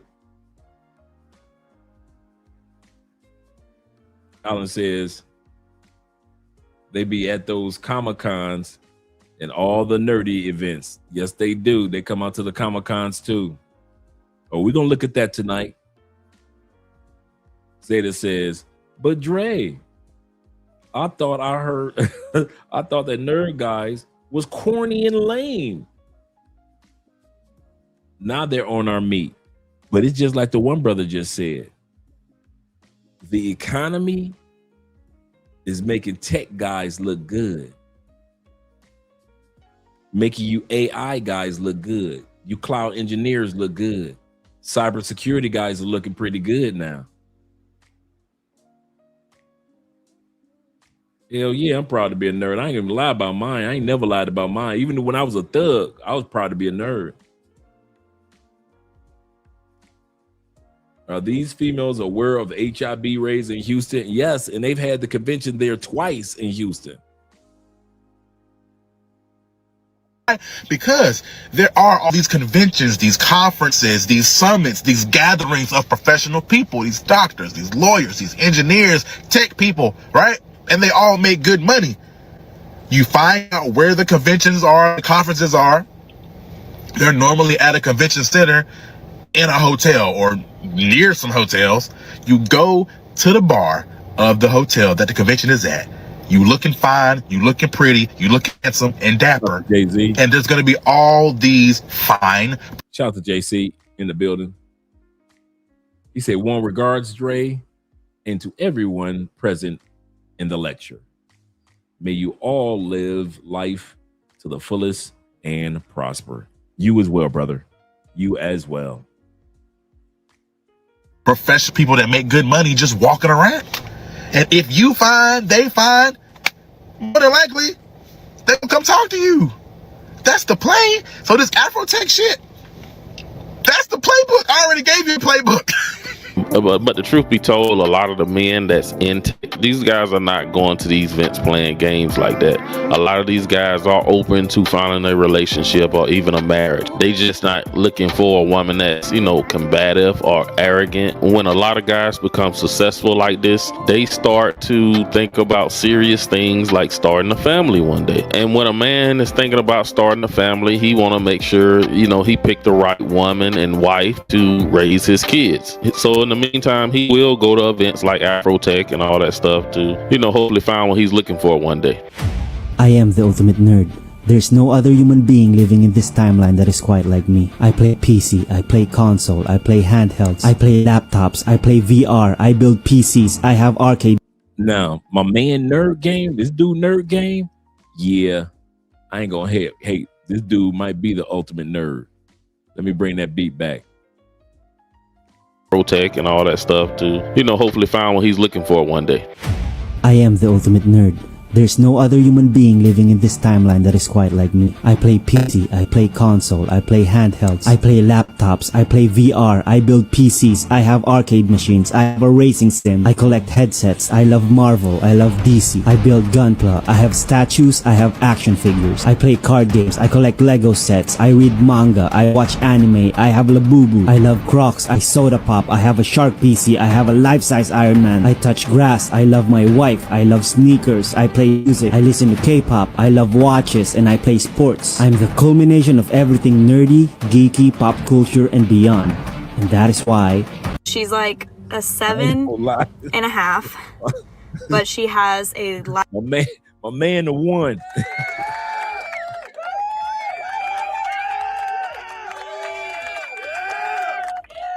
My man, the one like Jet Li. Yeah, he a nerd Thanos for real. Good way of putting it. He a nerd Thanos. When I saw him, I was like, damn, he the one. He the one. I thought I was nerd. I need to step my nerd game up. Yeah, that's Neo right there. That's the nerd Neo. Seriously. Y'all ain't lying, bro. Shout out to all the nerds in the building. Yes, sir. Yes, sir. Proud to be. Man, I was proud to be a nerd back when Revenge of the Nerds came out back in the 80s. I was proud to be a nerd. Let's bring that man beat back. He said, I'm the number one nerd in this timeline. When he said the timeline, that got me. I'm the number one nerd in this timeline. Want to make sure, you know, he picked the right woman and wife to raise his kids. So in the meantime, he will go to events like Afrotech and all that stuff to, you know, hopefully find what he's looking for one day. I am the ultimate nerd. There's no other human being living in this timeline that is quite like me. I play PC, I play console, I play handhelds, I play laptops, I play VR, I build PCs, I have arcade machines, I have a racing sim, I collect headsets, I love Marvel, I love DC, I build Gunpla, I have statues, I have action figures, I play card games, I collect Lego sets, I read manga, I watch anime, I have Labubu, I love Crocs, I soda pop, I have a Shark PC, I have a life-size Iron Man, I touch grass, I love my wife, I love sneakers, I play music, I listen to K-pop, I love watches, and I play sports. I'm the culmination of everything nerdy, geeky, pop culture, and beyond. And that is why She's like a 7.5, but she has a life-size cardboard cutout of Legolas from Lord of the Rings in her room. What does that make her now? Did it go up? To the right type of guy? Yeah, it will. Let me tell you a story. I had been dating my wife for 2 weeks, and I used to be really hardcore into World of Warcraft. Anyways, I'm raiding one day while on the phone with her, double tasking, and we're fighting some zombies, and she made a Final Fantasy VII reference. And she is gorgeous. She is beautiful, but I have never been more attracted to her than I was in that moment on the phone. I almost proposed on the spot. Maturing in med school is realizing that, like, wow, I actually am a 100%. And I'm so much of a nerd, I'm going to tell you my favorite nerd fact while I'm on my study break. Our nerves tell our muscles to contract, right? In our eye, we have a muscle called the lateral rectus, and it causes our eye to look outward when it contracts. So, cranial nerve 6 tells our lateral rectus muscle to contract, and our eye looks outward. But our other eye is just doing whatever it wants to do. So cranial nerve 6 also goes through the medial longitudinal fasciculus and tells cranial nerve 3 to tell the medial rectus on the other eye to contract. So this eye will look in. And so both your eyes are looking in the same direction. Right one is looking out, your left one is looking in, but they're looking in the same direction. I think that is so cool. But that makes me a nerd. I've just accepted it. This is just the tip of the iceberg. For a long time, Isdale went to FDR's house. If anybody loves me, know me, I love FDR. You love FDR? Yes, and I love Eleanor Roosevelt. And you know how he got us through the Great Depression with a war. Mm-hmm. Only president that got elected 4 times while he's in a wheelchair. As I grew up reading a lot about Eleanor Roosevelt, she had a very sad life. And like when I went to her house, well, she had different house from her husband because now most of us wouldn't have never thought that Cardi B was nerd about that era. That's the same era that Andrea loved. She loved that World War II, Great Depression, just reading about it, just studying it. Most of us see Cardi B and, you know, the social media side, it would think she's just another ratchet chick, which in many cases she is. But I've often said this, and Cardi B, and I'm going to bring that back, she confirms what I've said about nerds. I think most people are 1/3 nerd about something. WWE, most of their fans are nerds. Even though you got these brutal women and brutal men wrestling, it was mainly nerds when it was WWF. And WWE is no different. The whole audience and people that can tell you all about wrestling, nerds. Most of us that watch the Marvel movies and the DC movies, nerds. Some of you guys that go out golfing and fishing and fly fishing and deep sea fishing and sport fishing, and you can tell people about different reels and different golf clubs and golf gloves and which golf shoes are the best ones and what time of the year is the best time to play golf. 1/3 nerds. Some of you guys are into fitness. You could tell somebody how to read the dietary a scale to know which calories. Show that person recipes. Show that person how to put together meal prep. You could tell them this muscle is this and that muscle is that, and if this one contracts, and if you feel this, and if you lift this particular weight, but if you go heavy on this day, and this is the results you'll get. And some of you guys will be like, well, I'm gonna slim down, when I'm slicing up. So you know how to lose the weight to slice yourself up, but then you like, I know how to put on bulk up. 1/3 nerd. Some of you guys are collectors like me. Collect comic books, Pokemon, DVDs, albums, 45 albums. Some of you guys, 1/3 nerd. Some of you guys are creators, you're artists, you play instruments. You're like me, you're oil painting, your acrylic paintings. You like to draw, you like inks. Some of you guys like sculptors. Me, I was about to take a class in Tampa of the glass blowing. You know, when you see them when they blow in the tube and they make the glass and they spin it around. And they got a class that was down the street from me in St. Pete. I never took it, but I always wanted to. The glass blowing class.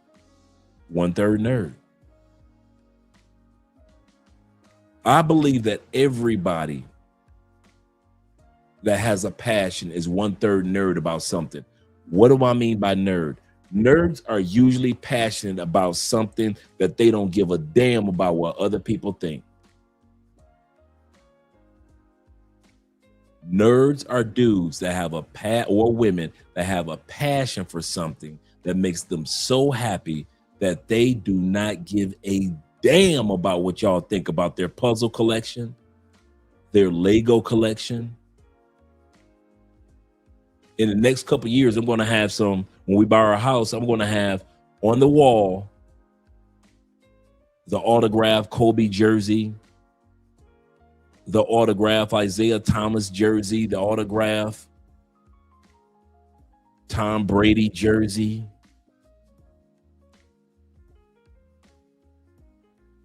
My uncle got me the Beat Street t-shirt and the 5 Deadly Venom t-shirt. 1/3 nerd. I am nerd about stuff. I don't give a fuck about what somebody else thinks that I'm passionate about. Remember I was telling you about the Bible?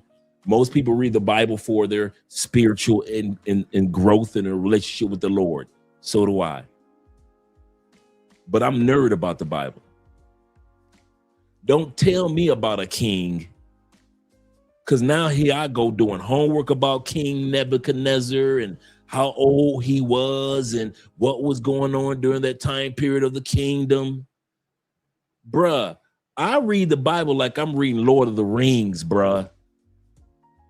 Don't put me in the Book of Chronicles, Obadiah, Malachi. Don't put me in those books. Don't let me sit back and talk about Moses and them. What was the temperature at that time period in the land? What was the Red Sea at that time period? I will come across one verse in the Bible that has something to do with geography. I'm studying it for 2 weeks before I even go back to my Bible to go back to that one scripture. I'm a Bible nerd. Not just for the spiritual part of it, but I like the historical part about it. Like, okay, what? Like over the past couple of days, I've been studying Paul. Paul wrote 13 books of the Bible. I didn't know the first letter that he wrote was Galatians. And then the second letter that he wrote is 1 Thessalonians. Then he wrote Second Thessalonians, and then he wrote Corinthians. I didn't know. Check it. This is how nerdy I am about the Bible. I didn't know in Greece was separated in the north and the south, just like most people. I didn't know one of the capital cities of North Greece was Thessalonica, where he wrote the book of the Thessalonians. The capital city of the south of Greece, in one of the states of southern Greece, was Corinth, where he wrote the book of Corinthians, the books of Corinthians. So when I sit back and tell y'all I'm Bible nerd, 1/3 Bible nerd, to sit back and say, wait a minute, whoa, pause. You tell, wait a minute. So you telling me that this was all in Greece that this took place, 1 Corinthians, 2 Corinthians. And then when I get to the Thessalonians, the 2 Thessalonians, this was the same. One was just in a state in the north and one was just in a state in the south. Most dudes ain't gonna nerd out to find that out. Most people open up their Bible and they see, you know, after the book of Acts, they see Romans. I'll be studying like what happened during that time period. Okay, they were known for what? Their intellect. Oh, no wonder Paul said so forth and so forth and so forth, because they were known for their intellect. Oh, no wonder what Paul said on this part over here in the Bible, in the New Testament, he said this because those people lived like. That's me. I got a Bible dictionary, concordance. I got the Bible lexicon, the definition, and it's almost like a Bible encyclopedia of that time period, of that era. When I tell y'all, I read my Bible for the spiritual part, and I also read it like I'm reading the Lord of the Rings. Man, my Bible get broken down like in trilogies, bruh.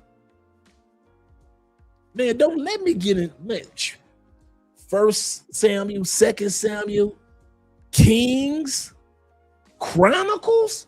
Oh man, I'm having a ball. I'm sitting up there like, okay, this king did what? See, he was wrong. He was wrong. What he should have did was, see, that's what he get. He should have. The rest of y'all read y'all Bible like, and the Lord said to the kings, and he sent the prophets. Okay, cool. I read it like that too, right? For Sunday and Bible study and all that. But the ramifications of that era,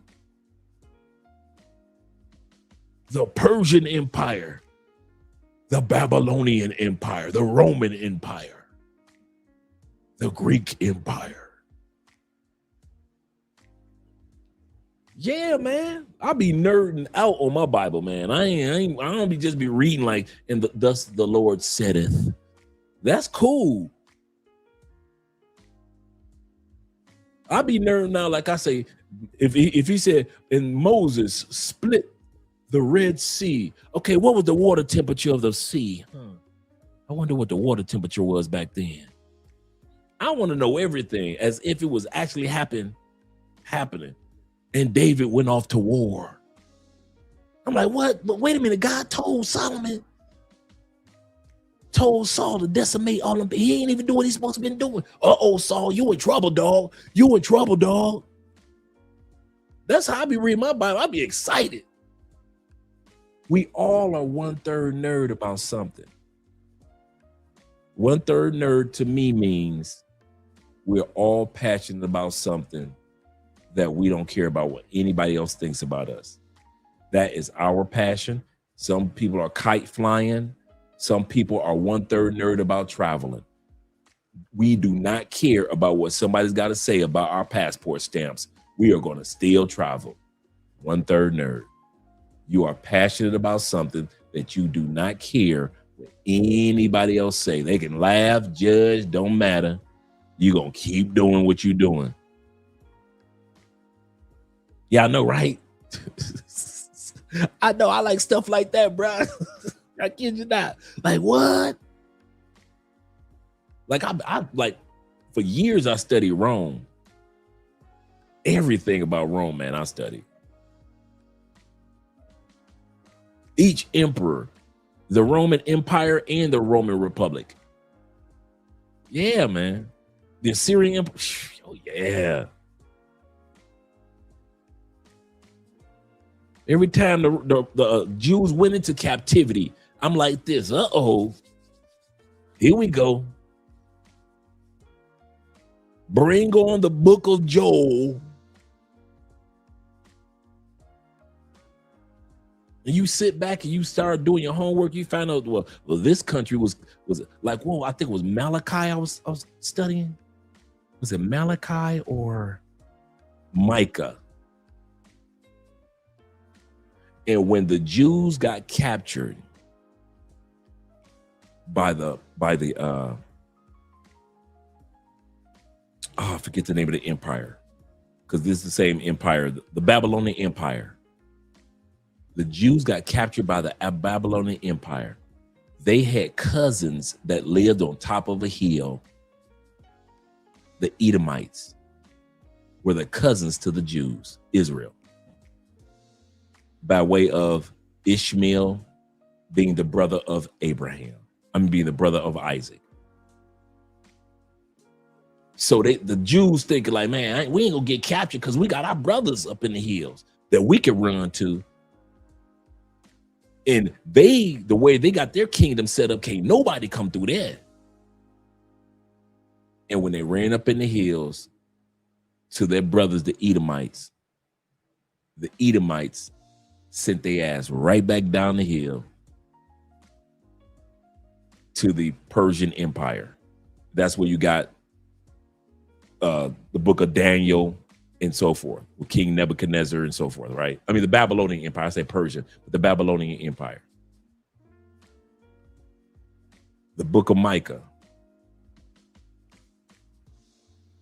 God tells the Edomites, oh, you think because you so intellectual, because they were known for their intellect, and your city has stood because you stand in the way that it sat off the mountain, it was impenetrable and nobody could come through. And you sent your brothers back down that hill to get captured by the Babylonian Empire. And God sent the prophet to him years later and said, yeah, Edomites, your time has come. And even though they were considered the most intellectuals of their time period, and they lived in an impenetrable location, their kingdom got took over too. But you don't hear about that in the Bible too much, right? But when you're a Bible nerd and you look at the Bible like you reading the Game of Thrones or something, you learn all this stuff. Like I said, I'm nerdy about it, bro. I'm nerdy about it. So it's kind of like, you know,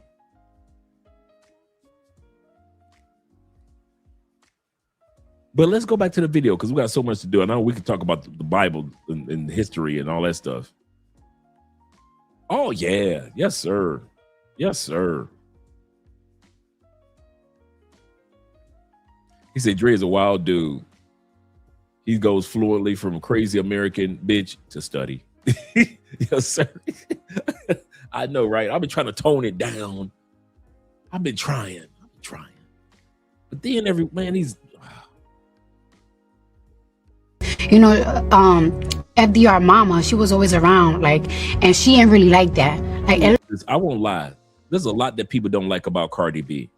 But this side, that nerdy side, I like seeing women show their nerdy side. I really do. I wanted her space. Just like me, I want my own space all the time. I saw the room where Churchill and FDR was talking about the nuke. Look at her eyes, bruh. That's nerdy. That's when you passionate about something and you do not care about what other people think. That's, to me, is nerdy. That's why I say everybody, if you're walking this planet, we're all passionate about something that most people might not understand. Zeta says this. He says, us OG nerds made the nerdy look cool. Oh man, back in the day, yes sir, made the nerd look cool. Today, he said we had so much smoke, so much smoke back then. back that picked, and they picked on us. That's true. We got physically bullied, and now people want to be a part of us. Yes, they do. That is so true, brother. That is so true. So yeah, I'm happy for this in regards to this particular segment, because you really get a chance to see the nerdy side of Cardi B. With a war. Only president that got elected 4 times while he's in a wheelchair. As I grew up reading a lot about Eleanor Roosevelt, she had a very sad life. And like when I went to her house, well, she had different house from her husband, because FDR mama, she was always around, like, and she didn't really like that. Like Eleanor wanted her space, just like me. I want my own space all the time. I saw the room where Churchill and FDR was talking about the nuke. It's crazy to me. Like I'm really here. I don't know why I'm obsessed with war. Art of War, I could hear it with the aliens. Yes. It's in you. I'm obsessed with World War II. Like, I love World War I. Like, I like reading about that. But World War II, like, I'm obsessed with just learning everything about it. So for me to be in the same room that Churchill and FDR was discussing the nuke, is like, it was just such a moment for me. Like, y'all probably think I'm crazy, but like, it was just like, I love this. I don't know. What is the name of Gojo's ability to stop/slow things down? And people are discovering that Meg Thee Stallion is a true anime nerd, like a lot of us.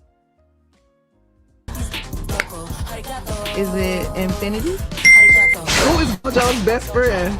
Is it not me? I love My Hero Academia. I love Attack on Titan. I love Bleach. Of course, I love Naruto. I'm watching Black Butler right now. I'm watching Black Clover too. I like Soul Eater. That one was fire. Okay, man, I watch a lot of anime. Favorite anime? That is a good question because it changes like every month.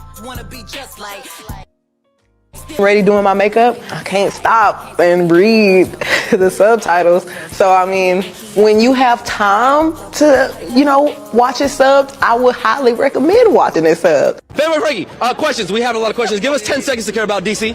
Yes. Oh, give me the reasons why I should care about DC. Okay, Batman, The Flash, Superman, the greatest superheroes that will beat anyone in Marvel. They got the best storylines, and they for adults. Yo, fuck them kids. Students. Questions. We're here with Black Girls Anime. We just wanted to know top 5 anime for you right now. Slam Dunk, Black Clover, Nana, Naruto, dog. I gotta put a popular. Ghost Hunt. Ghost Hunt was a really good anime. It was really scary for no reason. I was really petrified, really scared, really terrified of the dark. And because of that, that's why I lock my door every night before I go to sleep. Okay, guys, I just got a new pair of glasses, and I want your honest, brutally honest opinions. And I actually need these to see I'm not just cosplaying, like, I have astigmatism.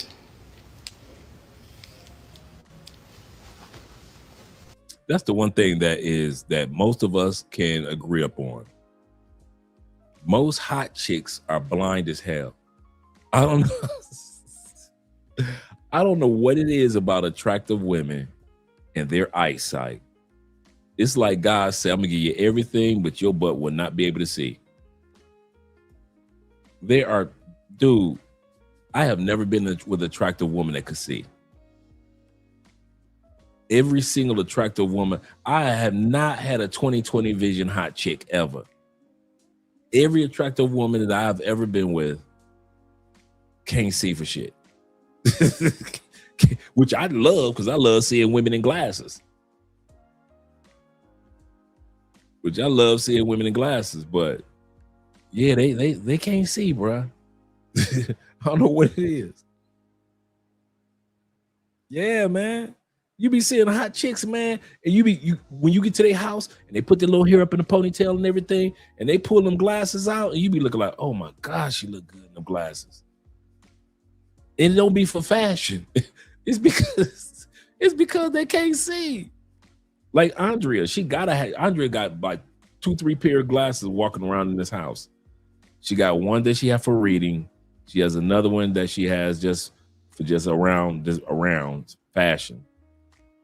And she has another one pair that she keeps in the car because once the sun go down, Andrea can't see nothing. So if she's going to be driving at night, she has to have her glasses on hand, on deck. Yeah, they do, bruh. They do. Cute as could be, blind as could, and blind as can be.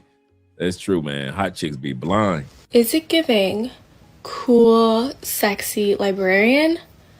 Or is it just giving nerd?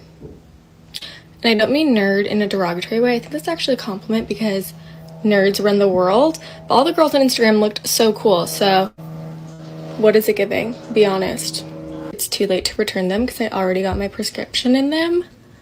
But I just want to know how I'm being perceived when I'm wearing these. Thank you. I often see videos where people are wondering why this super hot woman has gone for this nerd. And it's because nerds know things. Nerds know things. Like they know things. Nerds know a lot of things. I hate it just as much as you do, Charles. I hate that term. It's giving. I'm like, I can't stand it. I'm with you on that one, Charles. Nerds know a lot of things, you know? If you know, you know. Need I say more? Black women that are nerds, proud about it, and attractive too, bro. That was This notion that black female nerds weren't around back then that were attractive. We were. Y'all just didn't think we were attracted back then. And see, that's the gag that a lot of black men never want to admit. They never want to admit that back in high school, back in middle school, y'all wasn't really checking for black girls like that. Y'all was not checking for black nerdy girls before they had the bodies and they had the curves, back when they were awkward and couldn't dress and couldn't afford to have all the manga and couldn't afford all the graphic t-shirts and couldn't afford to walk around with their hobbies on their sleeves. I've been liking anime since I was a little girl, okay? Starting with Sailor Moon way back in the day. Y'all was not checking for us. Y'all barely be checking for us now. And she may not care about it, but she put the video out, and I'm sure he's seen it, and she's probably disgusted with him. Is that it's embarrassing to her husband that she said she used to be with guys with Nike Tech Fits and the slides, because it's basically painting him out to be a sucker. Now, she may not think that because she's looking at it from a woman's lens and a woman's perspective, but to the world, she's presenting him out to be a sucker. Real talk. Now, she wants to come on here and say, well, the only thing that I'm guilty of is having sex before marriage. No. The thing that you painted, again, because we can only go based off of what she said, the image that you painted was that you were guilty with messing with dudes that didn't give a fuck about you, right? And they just wanted to slide on you and dog you out and get the best of you. And then you left your husband, and then it makes it seem like your husband has gotten the best of the rest of you. And now he the sucker that got caught up putting the kids to bed and valuing you more than the person that you gave your virginity to. And let's just be clear. It's not cool to have sex before marriage for these women that keep on promoting this lifestyle. No one is saying being a nerd is negative or marrying the nerd is bad advice. No one is saying that.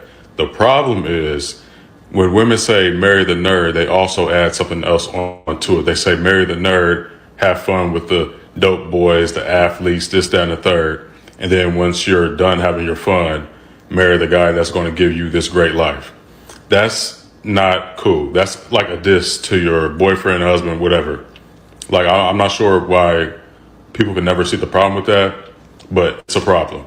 Like, y'all could easily just say, marry the nerd because of X, Y, and Z, and then list off the redeeming qualities that he has. Marry the nerd because he's nice. Marry the nerd because he's ambitious. You know, say something like that. Don't say marry the nerd and, you know, sleep with dirty niggas in your youth. You know what I mean? And then don't get on the internet and be in the comments talking about how the sex was so fun with the dirty niggas. You know what I mean? Like, no self-respecting man is going to be okay with his woman talking in public, or hell, even in private with him. No self-respecting man wants to know about a woman's past relationships, past situationships, past fuck buddies. You know what I mean? Like, no self-respecting man is okay with that.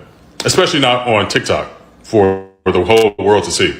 But yeah, nobody had a problem with saying marry the nerd, and nobody thinks being a nerd is negative. Like, nobody at all. It's a lot of women saying marry the nerd, don't marry the cool guy. If you're a nerd, you should be offended, nigga, because the cool nigga is running through your bitch currently, and you're gonna marry that bitch in the future. So y'all get all hype, oh, I got a chance. She probably gonna have like 2-3 kids by the time she get to you, my boy.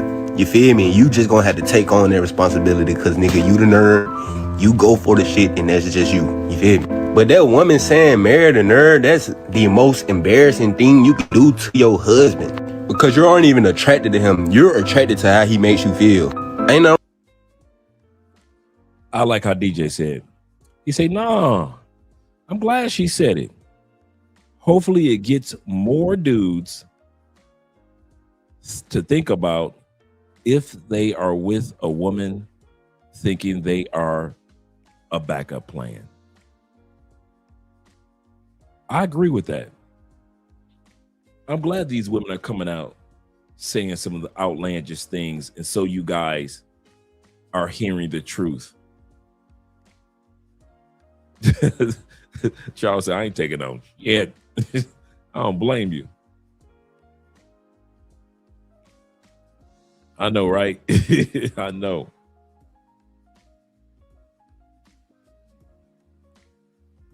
Wrong being a nerd, but it is something wrong with being green. Y'all niggas need to wake the fuck up at this.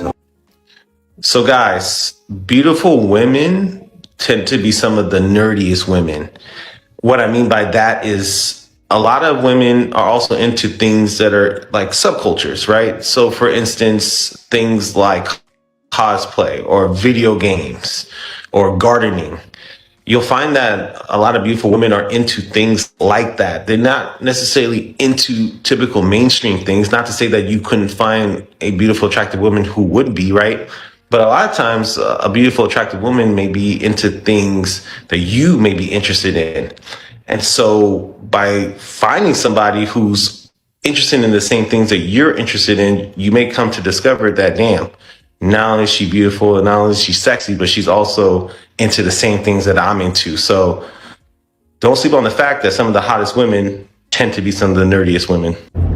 Listen to me and listen to me clearly, all right?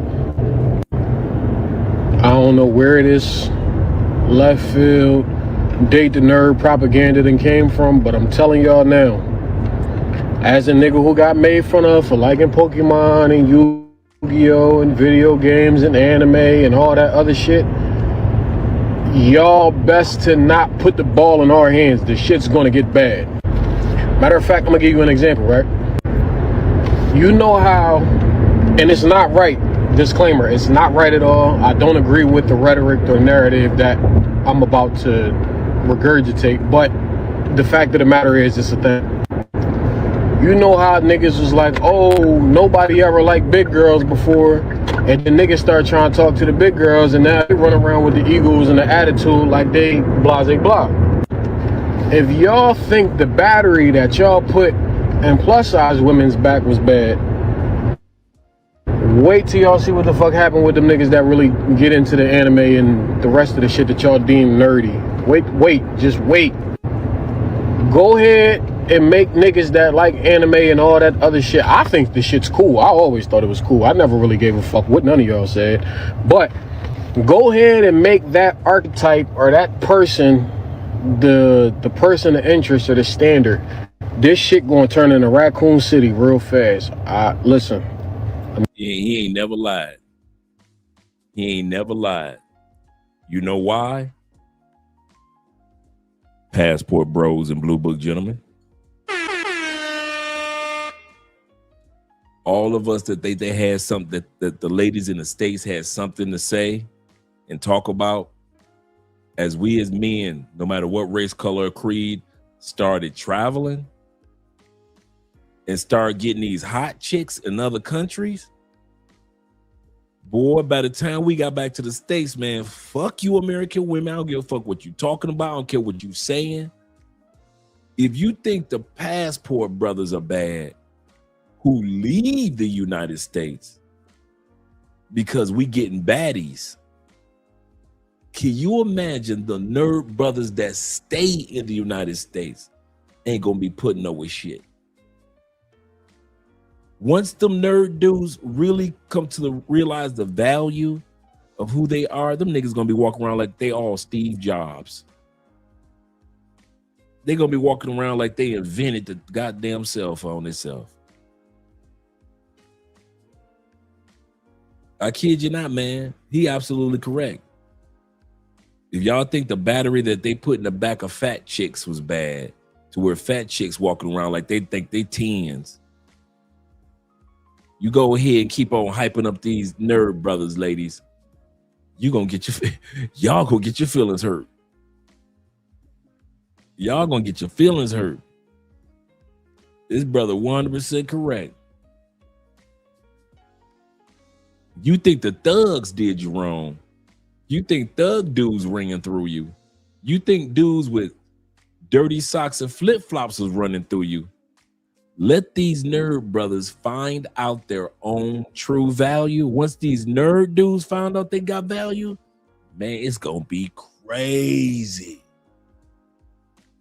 Giving you a warning, because the worst thing that ever could have happened was niggas that was into anime and was nerdy and whatever else grew up, started looking like something, me, and really start having a way out in the world. So don't flip the script like that. The shit's gonna get ugly. Yep. And that's the end of our video portion for today. Shout out to all you guys that hung out with your boy Dre.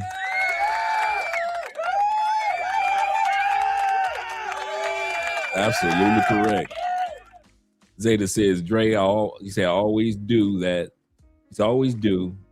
I walk around like I'm as bad as Mamoto. I'm pronouncing this incorrectly. Mashai? I'm pronouncing this incorrectly. I got to get my animes back up. I've been so busy focusing on other stuff. Will you other guys realize what that is?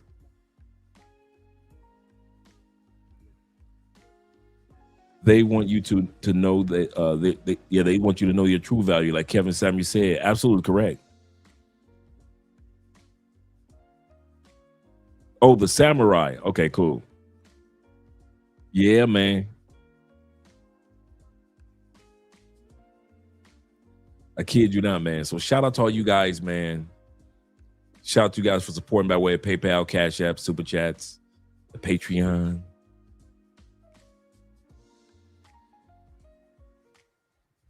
Miyomoto. Hey, Corporal, shout out to you, brother. Glad to see that you're here. Miyomoto. Like I said, I gotta catch up. Yeah, I've been shooting out X-Men. Yeah, I was just watching X-Men 97 the other about 3 months ago. I just ran through the whole series of X-Men 97.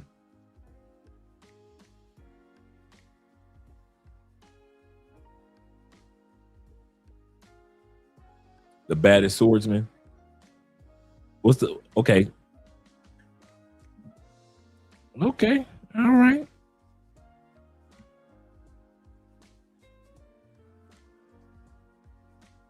You know, I'm about to check it out.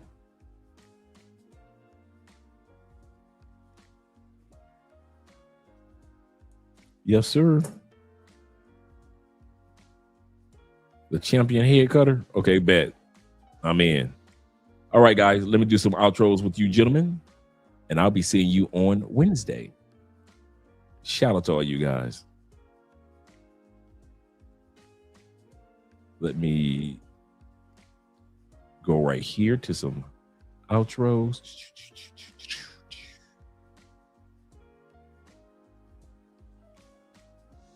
Let's see which one we want. Let's go back into the archives. Ella es mi gata, ya, perrea en la disco como nadie más.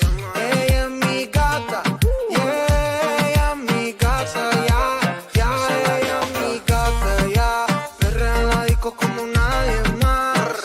Ella es mi gata, yeah, ella es mi gata, ya, ya, ya, ya. En fiesta es que no pierde ni una, es de aquí, pero parece de cuna, pero así no le piche a ninguna, criminal como nada para Dios. Ella sabe que de la disco no la van a quitar, los fines de semana son tan santos, hay que vacilar, ready, con ropita cortita para janguear y tirar, de mí se deja llevar, combina, la ropa con tu actitud es que dominas, chica con esa virtud rompe bocinas, no hay nadie como tú, como tú, como tú, como tú, ya, ya, ya, combina, la ropa con tu actitud es que dominas, chica con esa virtud rompe bocinas, no hay nadie como tú, como tú, como tú, como tú. Ella es mi gata, ya, perrea en la disco como nadie más.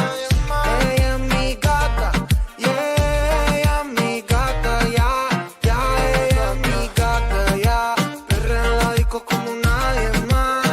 Ella es mi gata, yeah, ella es mi gata, ya, ya, Un traguito de Fernet pa' la gata en la barra. Te vi por internet en una playa en Nicaragua. Ese buffet sí está gourmet, pero lleno de piraña. El río está movido que te nada las arañas. Por eso que tú te acercas a mí. Me gusta más que tú, como te hago reír. Me encanta cómo besas, cómo me haces sentir. Eres especial, eres sola para mí. Y si nos vemos en Bahamas, ahí no hay nadie que nos daña. Una copla de madrugada, ya lo saben, tú mi reina y yo tu rey. Estamos listas en Bahamas. Aquí hay bellas madrugadas, románticas en la playa. Ya lo saben, tú mi reina y yo tu rey. Ella es mi gata, ya, perrea en la disco como nadie más.